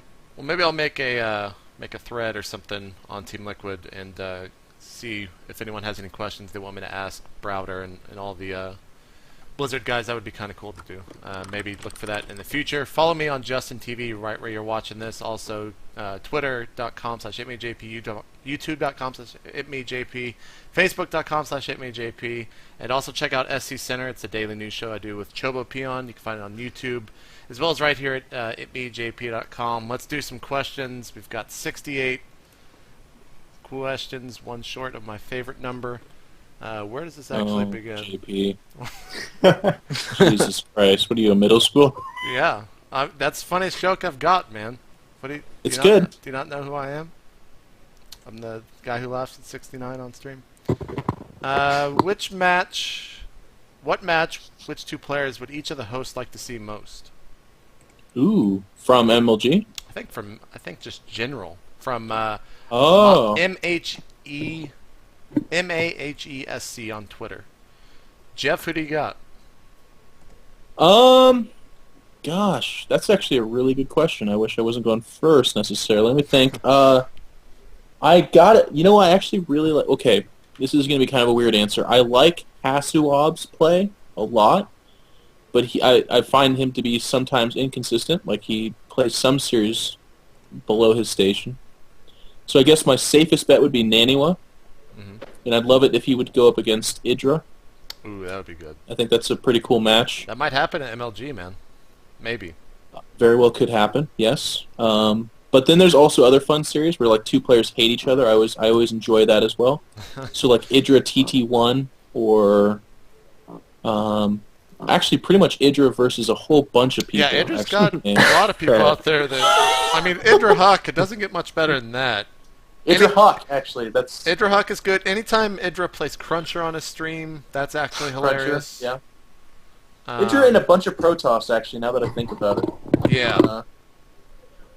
He doesn't think Protoss is imbalanced. He actually just hates a lot of the Protoss players. Right. I think watching Idra Drewby can sometimes... What was up with Drewby raging the other day at DDE? Did anyone see that? No, what happened? There was a screenshot out there where Drewby BM'd really bad after losing a game and then left in DDE 1. I want to say that was in the Masters Cup. Wow. Maybe Interesting. Maybe that's not 100% accurate. Ruby, he's got the red hair. Sometimes the rage comes out. He's got the red. Does red hair lead to rage? Is that what you're saying, Jeff? That's what Cartman taught me. Is this what you're? Are you telling me that you're going to go up to Torch, say "Flame on," and then the rage is going to come out in full force? This guy, no, he meets that with IPL stone cold qualifiers, straight by the way, face. guys. To clarify, sorry about that. It's the least funny thing he's ever heard in his life. Flame on, to his face, Well, nothing. He'll be there in Columbus. You'll have. That's a what I chance. heard about Dallas, though. So I'm not keeping. I'm not holding my breath, man. I spoke with him a couple days ago. He's the new chef. Is he the new chef? He could be. I'll give him that name. He can have it. The new chef. You'll pass the torch. Oh man! Someone The needs. tough part will be getting you guys to meet up somewhere, though. No one shows. Oh god! I'm full of it, man. I got it all. I'm still thinking about the passing the torch, man. It's a good one. Tyler, who is your dream match, man? Which two players would you want to see go at it? I guess right now, Nesty versus Naniwa would be interesting. Ooh, assuming Naniwa could prepare for it a bit. What if he just went DTs every game and won? That would be awesome. And then he's just like, "Sup, Inca," or he says, "Inca, get out." Yeah. Actually, that's what he says at the very end. That would be the appropriate. Yeah, I think everyone wanted to see Nesty's EVP, and Naniwa's a pretty solid player. He's on fire right now. Top two. I mean, it's always funny to say the number one Protoss, so I'll say top two or top three in the world right now when it comes to Protoss. Tyler. Yeah, but I don't know. He still hasn't done something extraordinary. He's just just plays his so game, consistent, man. Yeah. so solid. So yeah, it's he's up there though for sure. Sheth, what about you? To go along that same line, and by the way, I think Nanny was amazing. I mean, took MLG with like 0 losses at all. But anyway, I would like to see just Nesty versus Kiwi. I'll change it up just a little bit, just because Nanny was. what? No. Kiwi? Just versus Kiwi. What? Wait, who is No, Kiwi? no, Who is just that player? he's a Protoss from North America server. Is he plays related for to Kiwi Root Kiki? Gaming? I don't know. Same person, actually. There you go. Wire rice? I don't understand.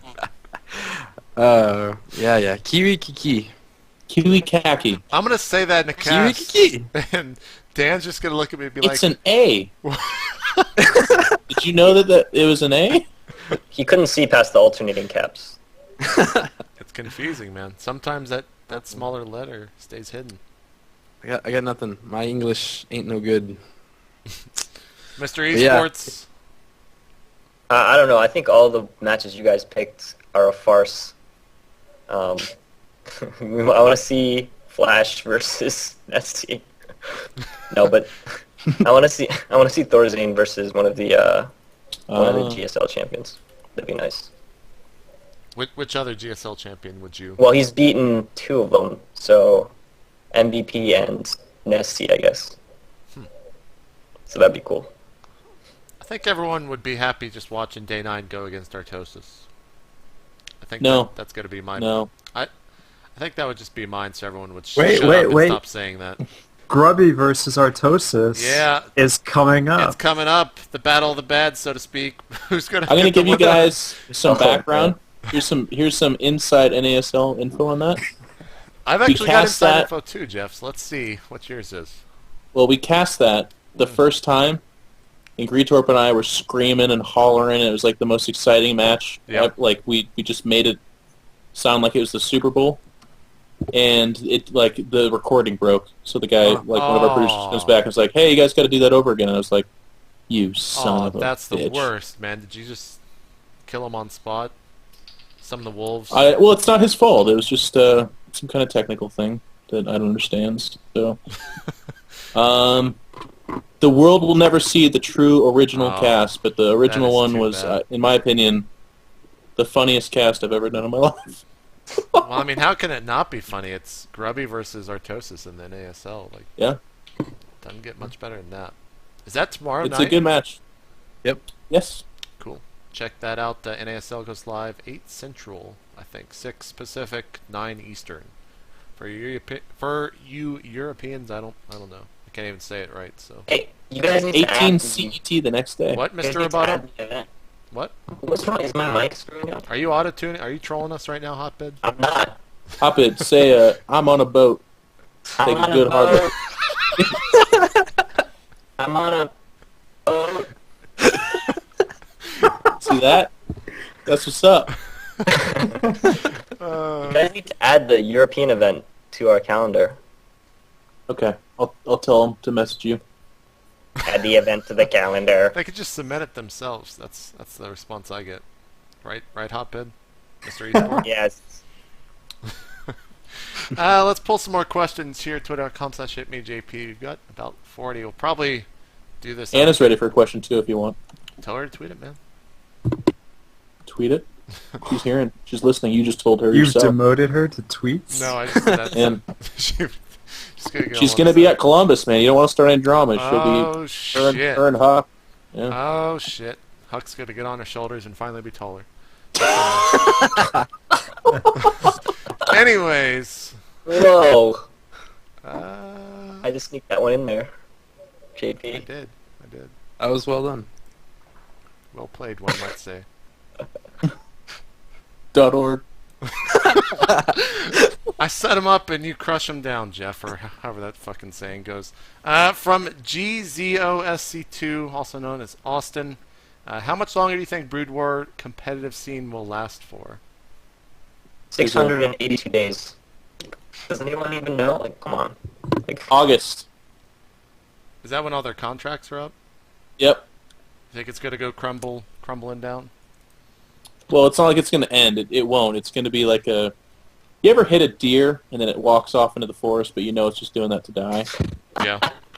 That's what's going to happen. You think so? You think someone's going to hit Flash with a car and he's going to walk off in the forest? No, he's going to walk into StarCraft. He's going to 2. walk into the GSL studios and be like, "Sup?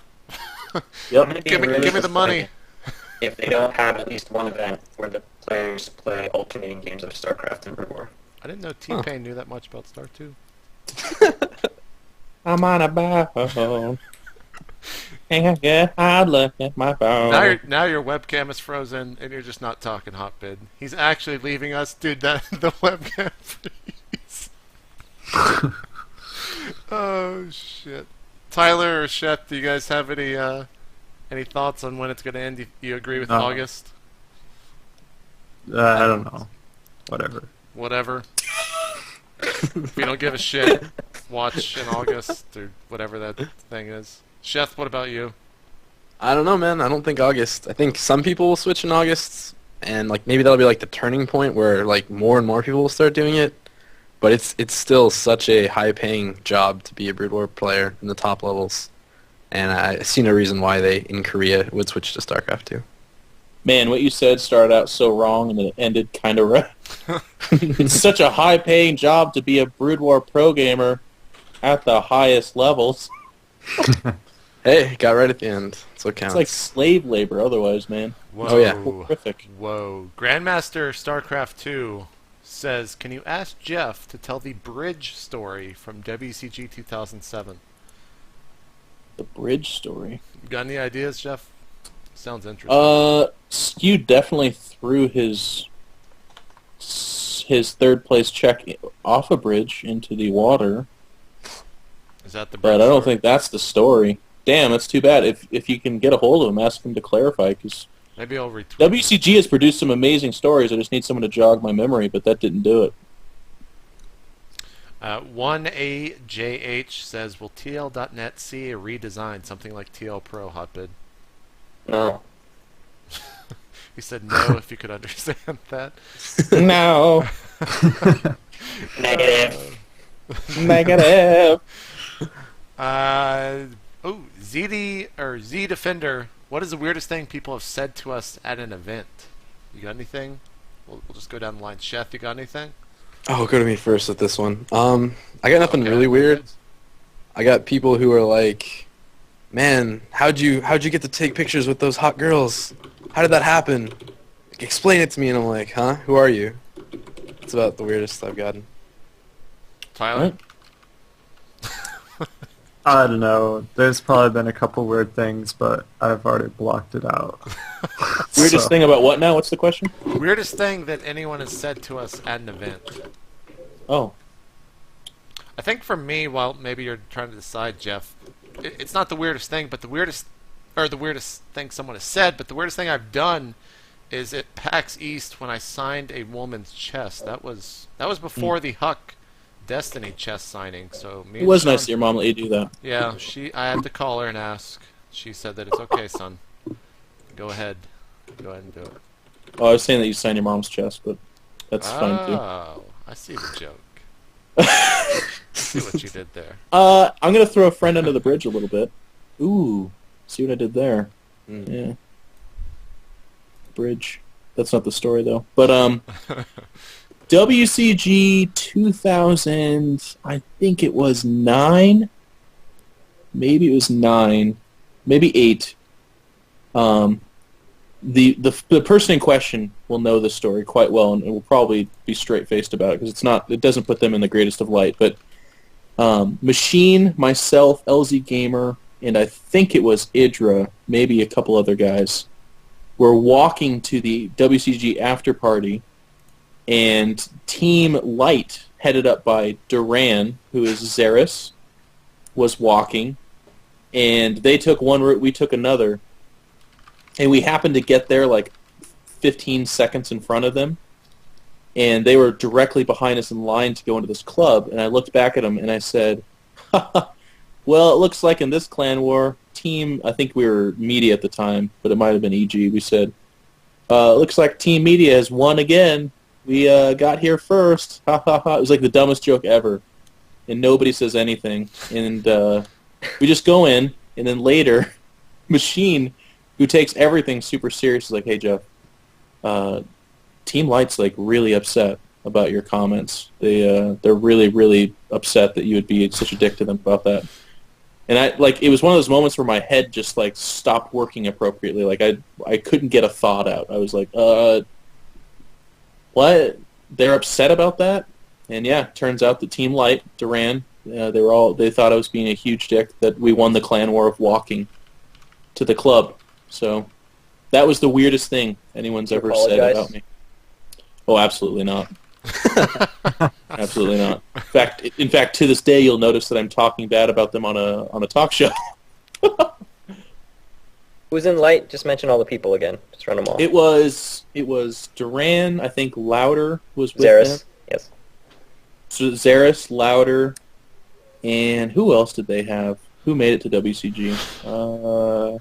Quirice maybe, but Quirice doesn't have an opinion. Wait, he was going to... What year was this? Schism? Or Schism, I'm not sure. however you I don't say know it. who it was. He would have been there, I think.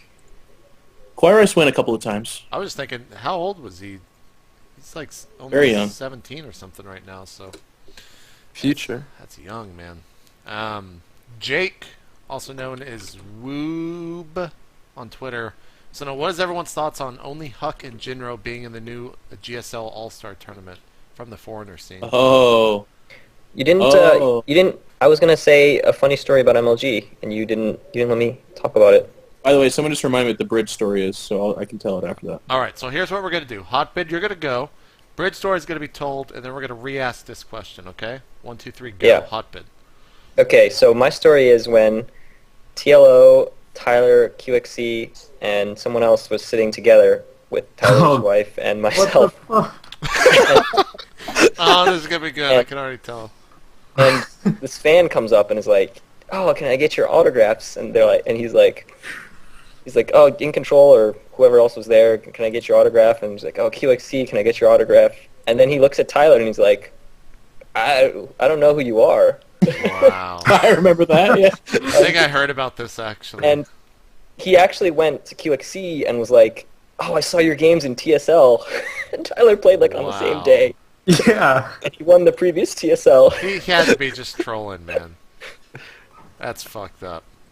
Thanks. It was a Jeffrey. very defining moment for me as a Protoss I player. feel from sorry North I'm for America. happy I just fit that one in, right? That's the San Antonio brothership right there. That's fucked up, Hotbit. Why would you retell that? Jeff, the bridge story, if you please. Okay. Closing night of MLG 2011 Dallas. Anna, myself, Machine, Inca, I think Idra. Yeah, Idra was there. A few other people. We're all walking back from the bar, the party, and we were. Dallas is terrifying, by the way. This is, need I remind you, where Rhett got mugged and Thorzane and Sho got mugged. Or not Thorzane, excuse me, Naniwa. Also, remind people that it's not because of where they were or where we were in Dallas. It's just because of other factors. Yeah, there's the other factors. MLG mugging. Organized MLG muggings. Yep. Anyways, we're walking back, It's our bias and against Europeans. a group of 4 kids were coming from the other direction. Had to pay for the Koreans to get there somehow. 2 girls and 2 guys. One of the guys had a particularly masculine jaunt working for him at the moment. Almost like a cowboy leg straddle, some kind of superior, like some kind of 10-pound wiener he was packing. I don't know what's going on there. Comes walking at us, and he had a like white button-up shirt open, flowing in the wind behind him. And, of course, all that he was wearing underneath this was a white undergarment, typically known as a wife beater, although I don't condone such language. I think that's quite immature, but it is what it is. He also had a gold necklace on, and so he comes at us, and I noticed about 20 feet away that he wasn't changing direction. In fact, he was on a collision course with me. Oh, that's the worst, man. And I learned from high school that you don't actually walk. I mean, you don't move when people walk at you. You just kind of walk right at them. And usually, because I'm bigger than everybody else, they just eventually move or they get knocked over. So he did change direction, but he noticeably walked down the middle of our pack of like 10 people, which in and of itself was a bit of a strange behavior. And in the midst of our group, he turned and looked at us and said, in this voice, "Ah, not a power kid in this group." But then he saw 2 girls and somebody else and said, "Cute girls, though." And then he kept walking. Night down our group said that there wasn't a power kid. But actually, what was his direct language? It was like, "Not a power kid between these guys," or something like that. And just kept walking. And it was another dumbfounded moment for me where I just kind of realized that I think I've been drive-by judged. And I came up not a power kid, and it. I think one of the funniest realizations for me was that I was slightly offended that he did not consider me a power kid, whatever the hell that was. I was like, I wonder oh, if that's shit. the guy that tweeted at us. Was that guy? It's possible. I'm pretty sure he was a Halo player or Call of Duty Black Ops.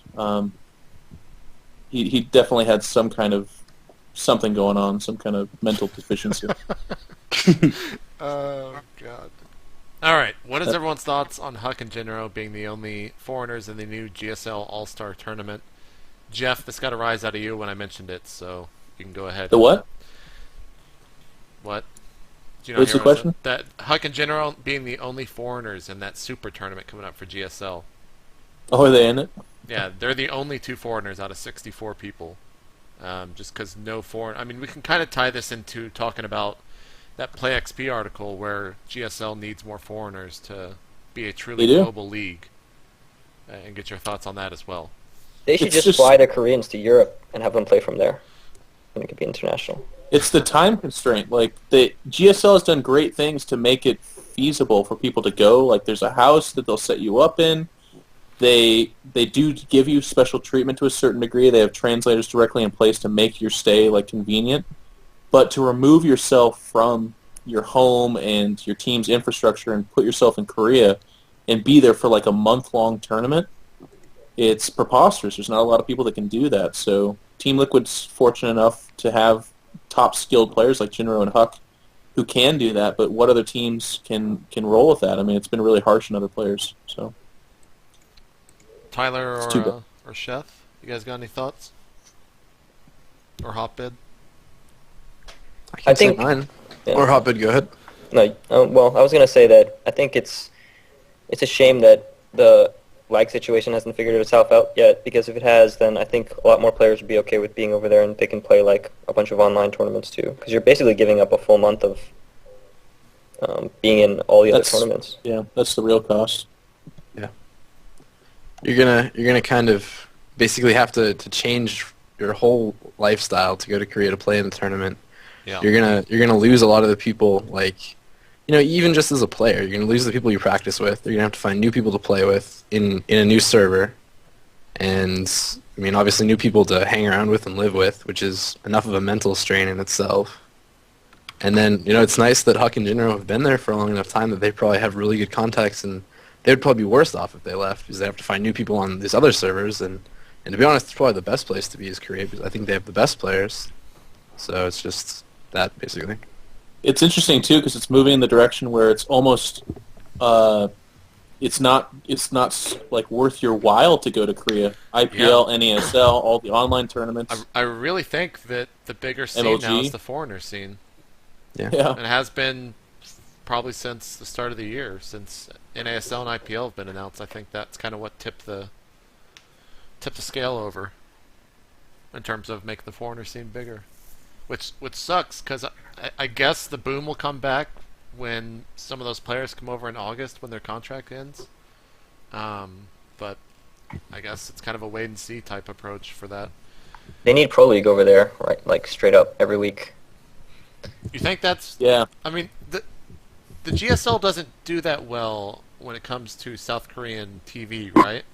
Well, I don't think. I mean, if you're talking about player-wise, I think for players, they want to feel like they're actually practicing towards something. A lot of those team players are just like they're practicing and they get one Code A match and they're out. You know. Yeah. If they have GSTL like a regular season, then it feels relevant. They feel like they're really practicing hard for their team, and it'd be really cool. I think like you'd be able to see like if a foreigner went over there and joined one of those Korean teams, you could see him on the bench.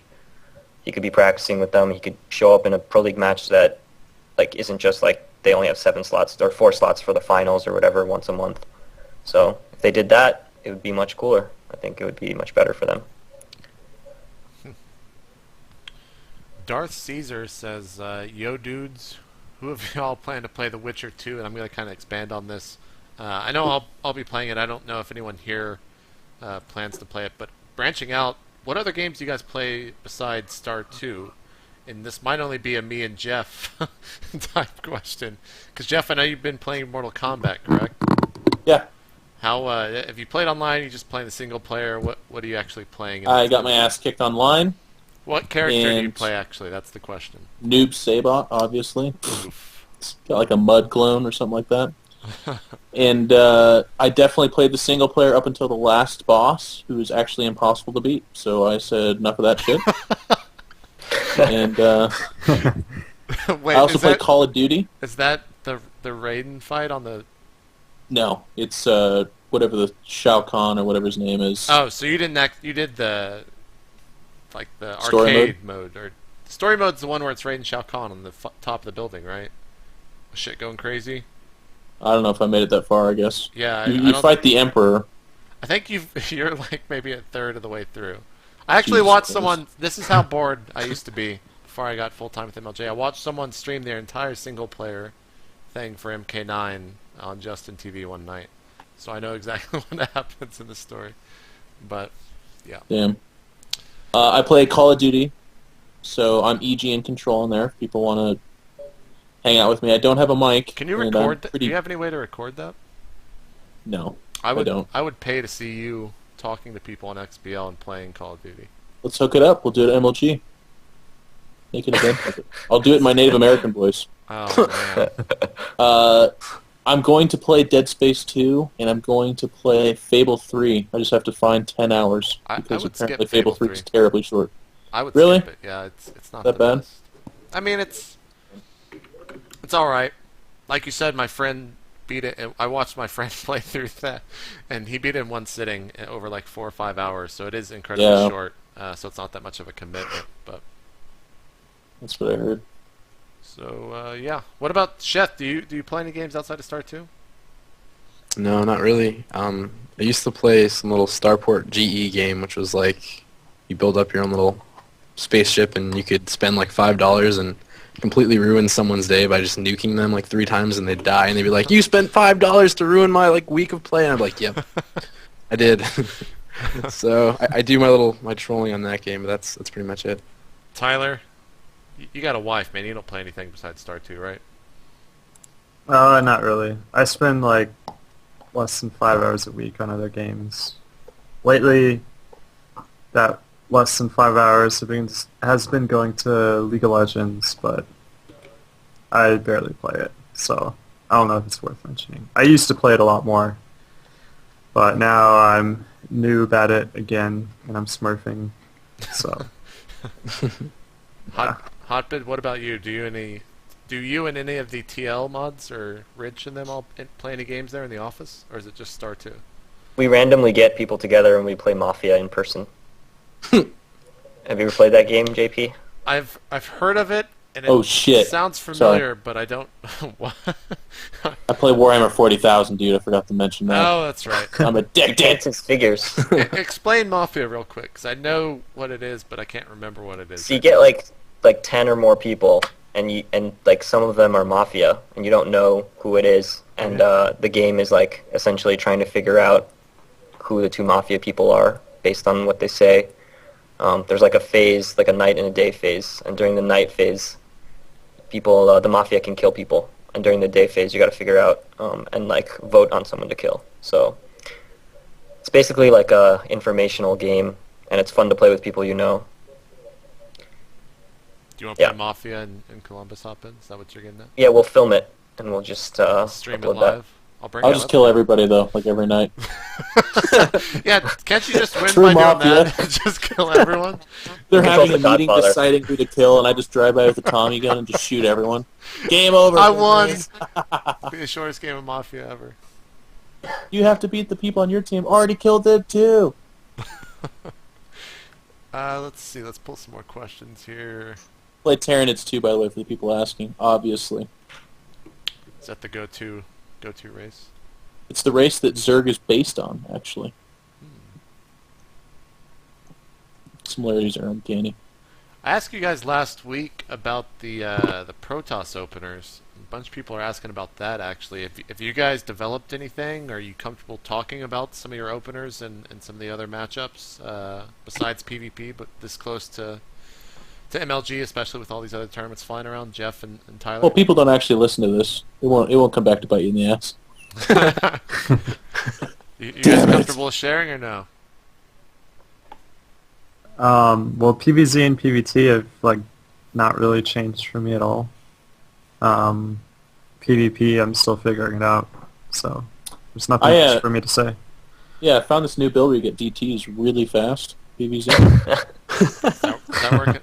Is that going Can you good? leave the game? No, it's terrible.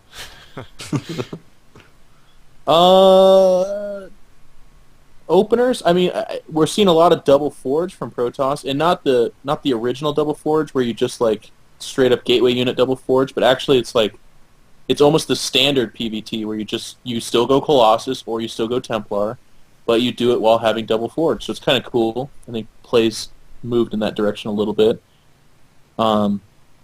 I still do Mothership PvZ, and I found out that you can't really use Archons and Colossus, but you can use Storm.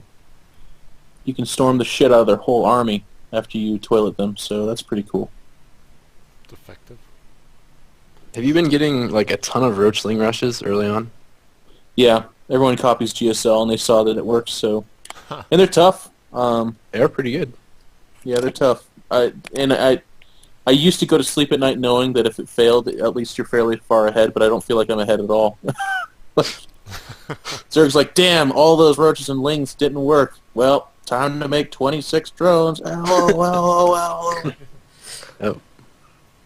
So here's a 2 questions in 1 answer. I work for Skynet. Twitter.com/I work for Skynet. Wants to know what would it take to make Code A more attracting to foreigners? And the other question is, ask Jeff to do the voice of the drunken Zerg Queen with redneck southern accent he did the other day while casting. So Jeff, you have to answer this question while doing that. And I don't actually know what Drunken Zerg Queen? Drunken Zerg Queen with redneck southern accent. I guess it was just your queen voice to dumb it down some? Didn't know I had a queen voice. Well, it's entirely possible that I did do this. I just don't know how to recreate this moment.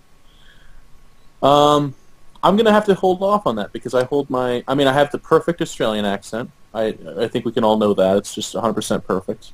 Do your total biscuit. Please. And then answer the question. What was the question? what would it take to make Code A more attracting to foreigners?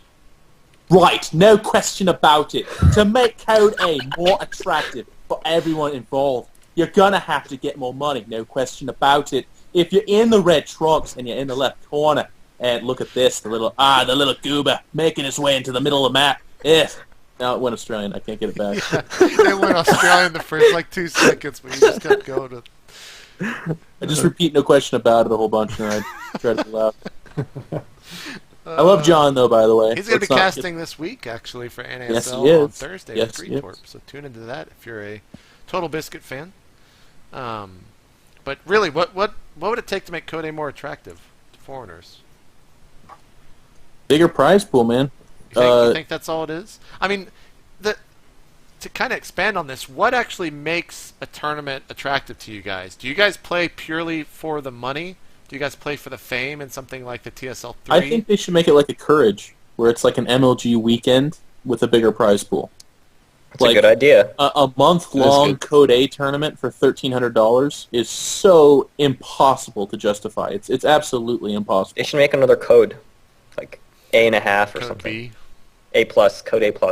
Courage is really exciting too, especially if they did it up. Like let's get multiple streams, let's have multiple games going up, let's have stage matches. Like they could almost literally copy the MLG format and just call it, instead of Courage, it's called like Fortitude. Pride. Is Courage still an ongoing thing? Do they still have that with all the Kespa stuff going on lately? Or do you guys have no idea? No idea. Yeah. Guess we'll have to ask Dan that one day. But Tyler and Sheth, what actually would make Code A more attractive to you guys? Sheth, go ahead. Okay. I think like if they made it shorter, obviously it would help a lot. And even if they didn't want to make it shorter, they like that whole idea. Find a way to make it interesting for us, because I mean Code S, if you're putting all your money there, that's fine. Make Code A like interesting for other things. Like, okay, if you do well in Code A, we're going to send you to DreamHack and MLG. We're going to give you one of the spots. Like Code S will get 3 of them, and we'll give you like an MLG spot into like the top 16 if you do well in Code A and you're a foreigner. Just ways to play other foreign events and like still be in Code A would make it interesting, so it's not like we don't have all these problems like we can't play in MLG or DreamHack or anything because we're in Code A for a month. Give us abilities to do other things, because it's stupid to play in Code A for $1,300 in my opinion. Tyler, is it pretty much the same reason for you? Is that why you wanted to go last? Yeah, I mean, there's not much more to say. I mean, it's a month-long qualifier tournament. I mean, I think the best way to look at GSL is there's only one GSL event going on, except, you know, there's a stagger. You have a qualifier for the next season going on at the same time as the current season. There's no reason to look at Code A as its own tournament. Like, it's just a qualifier, that's all it is. And for a qualifier to last a month is kind of ridiculous. So there's got to be some other solutions. I think there's a lot of different ways they could go with it. And Jeff came up with some good ones and whatnot. I think they could figure something out. Right now it's just not foreigner-friendly at all. Yeah. I think we're about... Well, we've got 2 questions left. We're done with questions from Twitter. These are just staples of the State of the Game community. One of them is from Cockhorse. Wants to know, have any of you tried in-ear monitors or molded earbuds? Tyler, I'm going to have to ask that you turn on your webcam, sit up in that chair of yours. It's a remarkably serious question from that guy. He always asks serious questions, actually. He does. He has really good ones. Put on a shirt, turn on that cam. I'll turn it on to show everyone your earbuds, because I think you're the only one that wears molded earbuds out of all of us here. Yeah, this can't be a random question. He must know that I do, right? I mean, he listens. Yeah, he does every week, and so it's kind of weird. I don't know what to say. Well, you don't have to say anything. Just show him your earbuds, man. Yes, I wear them. Can you take one ear out so you can show them to people? This is too much. This is starting a dangerous precedent, by the way. Now people are going to make demands of us to do physical acts and stuff. Well, no, I just won't read them. Like a relay race. Well, that actually killed... Okay, I thought that killed XSplit, but it was just Tyler's webcam freezing. So, everyone else here wears an actual headset. Sheth, you wear a headset? Yep. Jeff, are you going to run in the relay race? Yes, I am. Nice. I'm going to sprint, not Jeff, run. Thank you. You wear a headset? I actually prefer to wear these in-ear that SteelSeries made. I highly suggest everyone checks them out. The headsets are just... Razer also makes some excellent in-ear. Oh, do they? They do. They do, actually, yeah. Boom. Well, I wasn't trying to hate. I just... The SteelSeries ones are the only ones I have, obviously. Yeah. They're good, and I prefer them. Obviously, when we're at a tournament, we need to wear our Siberias. That way, everyone can see SteelSeries from like 500 feet away, but... Hotbed, what about you? I think you were wearing headphones earlier, so you prefer those when you game? I don't know When you anything game, about bro? earbuds. No, I don't know anything about He it. doesn't care. He's actually the opposite. Tyler is the actual... what do you call when you're an audio fanatic? Tyler, I know you know the word. Audiophile. Audiophile. Yeah, audiophile. There we go. I forgot about it. Actually, here's a good question. Chef, what do you call it? Oh, no. Audiophile? Oh, no. Audiophile? Audio. Audiophile! Audiophile. I got... Oh, man. Alright. Of course, the last question... Oh, 1 second. You know that if someone has an irrational fear of audio equipment, it's called phonophobia? Who actually... Why would you have an irrational fear of audio equipment? Well, we're going with the... Are you looking for a rational You're reason looking for for the that? That's such a weird... That's actually See, such the a iron weird is that. thing. That's what she said. That was a good one. That was a good one. Like, I would actually just screw with that person and send them headsets in the mail or something. Of course you would, Jake. You just want to make everyone as comfortable as possible. Indeed. That's actually... That reminds me of a story. If we wanted to make a new segment called iNcotroL Stories from High School... Well, let's do it because Anna didn't answer the call. I was going to have her bring in the last question to show up. That's too bad. We had a teacher. So I went to an inner-city high school, O'Day High School in Seattle, actually, for the people that know that one. And when you go to an inner-city school, you get a mix of fantastic teachers that like movies will later be made on, but then also you get these terrible teachers that movies will also be made about. But then they'll be shown in prison on why not to do that. And this guy walks in, and he's got this necklace, and at the end of the necklace is this like psychedelic wind charm spinner thing, and he tells us that it measures radiation in the air, and that it's a little known fact that the government puts radiation in highlighter pens. So this guy walks in and tells us this shit. That's like literally the first sentence he tells us. And needless to say, for the next week, people are tossing highlighters into the classroom as he's giving lecture. Just highlighters come flying in, open highlighters. And it's like people were dropping mice into the room. He'd like stand on a desk and be like, "Get it away! Get it away!" And you're just like, "Are you serious?" So people would take highlighter markers and they'd like leave them around the room at the front of the front of the classroom. When he'd come in, he'd be like, "This will not do. It's going off the charts." And Yeah, so just for the next couple of weeks, we basically learned absolutely nothing because all we wanted to do was sabotage this guy's fear of highlight. That is awesome, man. That is awesome. Anna, how's it going? Oh, hey. Oh, hey, to yourself. You got a question? Yeah. We're gonna end the show with your question, so it better be good. Okay, well, can I get a little sensitive on you guys this week? Okay. Well, the most common question that I get, hands down, over and over, is how do I get a girl to like StarCraft? Or, like, how do I find somebody to date who will be into StarCraft or get my significant other to like eSports?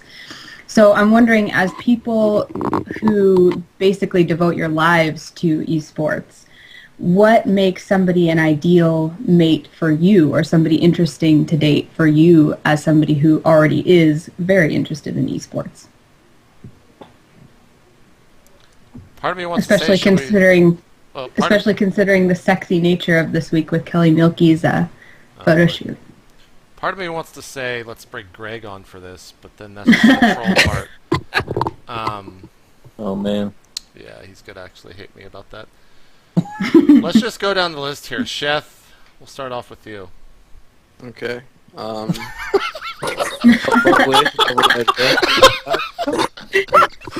You sound so excited to answer this question. I got no good answer. It's like think, Chef. Why am I so in StarCraft? It's so bad at answering your question. Oh man. Talk about it all the time with them. See if they don't just like leave automatically whenever you have to. Oh shit. Hotbed?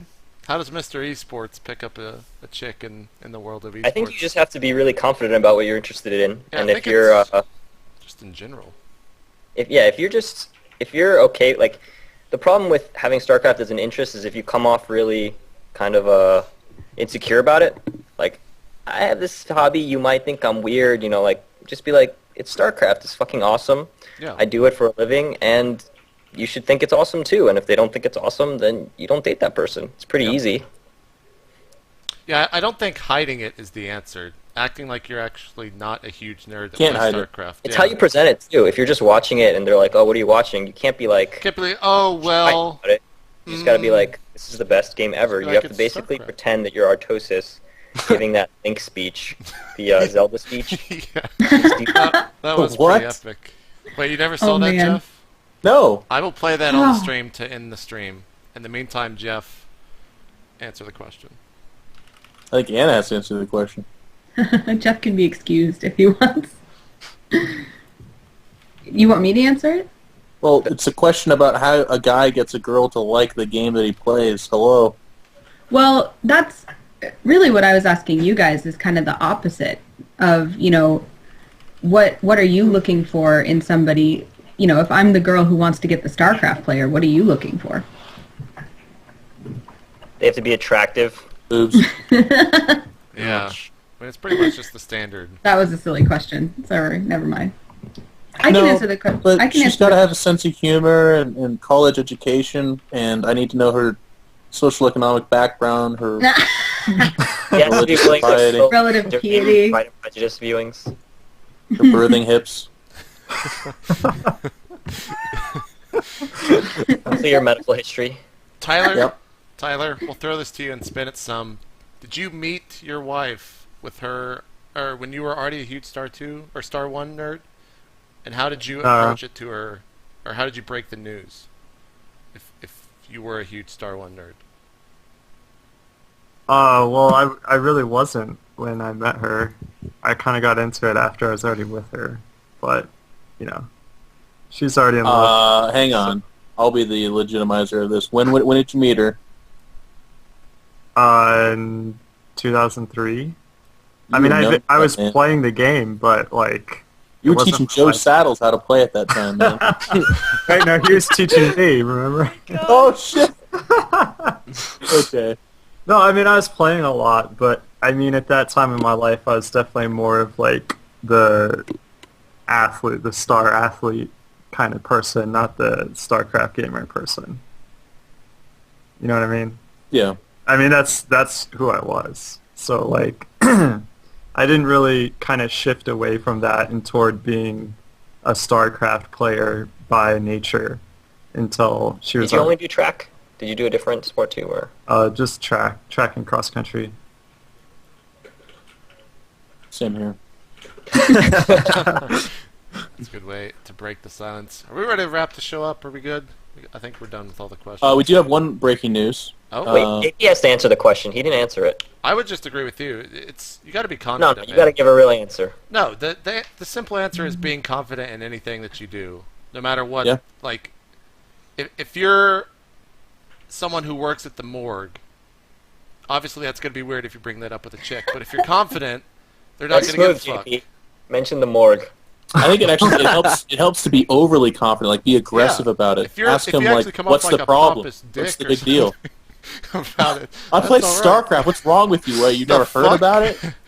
You want to Exactly. step up to this? Exactly. You want to go? Exactly. If you challenge her to a fight, she will be like, Just start pushing her. like, oh shit. Oh my gosh, it's so hot. Exactly. See, it's working right now.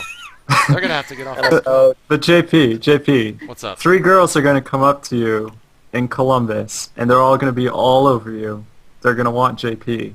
How do you choose between the 3? See, I actually have a special rule. My special rule is to not date someone who is involved in esports. is that right? That's bullshit. That's such And this is bullshit. because Bad idea. no, this is because I actually don't want them involved in the community. Because Why the not? community Why? is sometimes terrible, as we have seen with stuff like Kelly Milky. JP has a secret girlfriend. I also came from World Stream of watchers, Warcraft, it's where your it was responsibility like to find out who it 7 billion is. times JP, worse. you would date Leah B. Jackson in a skew second, man. You would do it so fast. You'd be like, yo, B-Jack, holla back. He just call her Jack. That's his nickname for her special nickname. And then Dude, I think you almost have to date someone in esports if you're as heavily involved as you are, JP. yeah, JP. She's going It to come up to you and depends. be like, yo, The other JP, thing date too me. is the traveling be like, comes into it. I'm Like, sorry, Miss Jackson. JP, we're gonna have to rename the show "State of the No Game" if you keep State of this, the no man. game. Oh, no. State of the no game. JP, if you don't like the community, then you got to set an example. You gotta be the perfect I'm the community biggest troll, couple. man. I don't know what you're talking about. You need a power couple. Tyler Yeah. and iNcotroL are setting example relationships for everyone. Yeah, And JP, we've blazed the trail for you. Like, just walk You the need path, to- man. you need to date a redhead to complete the trifecta. That's true. He does. He needs to, Do what? someone's Oh, got to put him in line. That's right. So Wow. you just get someone to assassinate Torch, and you just slip right in there. The Keurig. See, here's the thing. The thing, though, is like, to be a pro in StarCraft, your life has to be so heavily imbalanced towards spending time doing StarCraft that if somebody's not into the scene or into the community, I can't see a way for somebody to be like not into StarCraft, not understand StarCraft, and be in a relationship with somebody who's in esports as heavily as you are, JP. It's true. I see that. But I still wouldn't date someone involved with these people. It's a rule that I've had for 5 years now, and it hasn't done. And how many girls have you dated in that time? JP? Yeah. 3. Oh, well, how many girls I had would to you think have dated? 3. How many Would I girls have have you dated? met in the community that you're like, I would, but I can't because of this rule? I Let's can't say count there's them a on- girl that is on my literally hands. perfect for you. She's like exactly like you. Like she would cast Star Center with you or whatever. And A female Chola Peon. Female Chola Peon. Well, now we're talking. And- Continue on. if she's perfect for you in every way, and you think she's the hottest girl ever, but she's like way into esports, would you date her? It would be. I'd give her the Greg treatment in the sense that no one would have to know about her. Wait, are you what?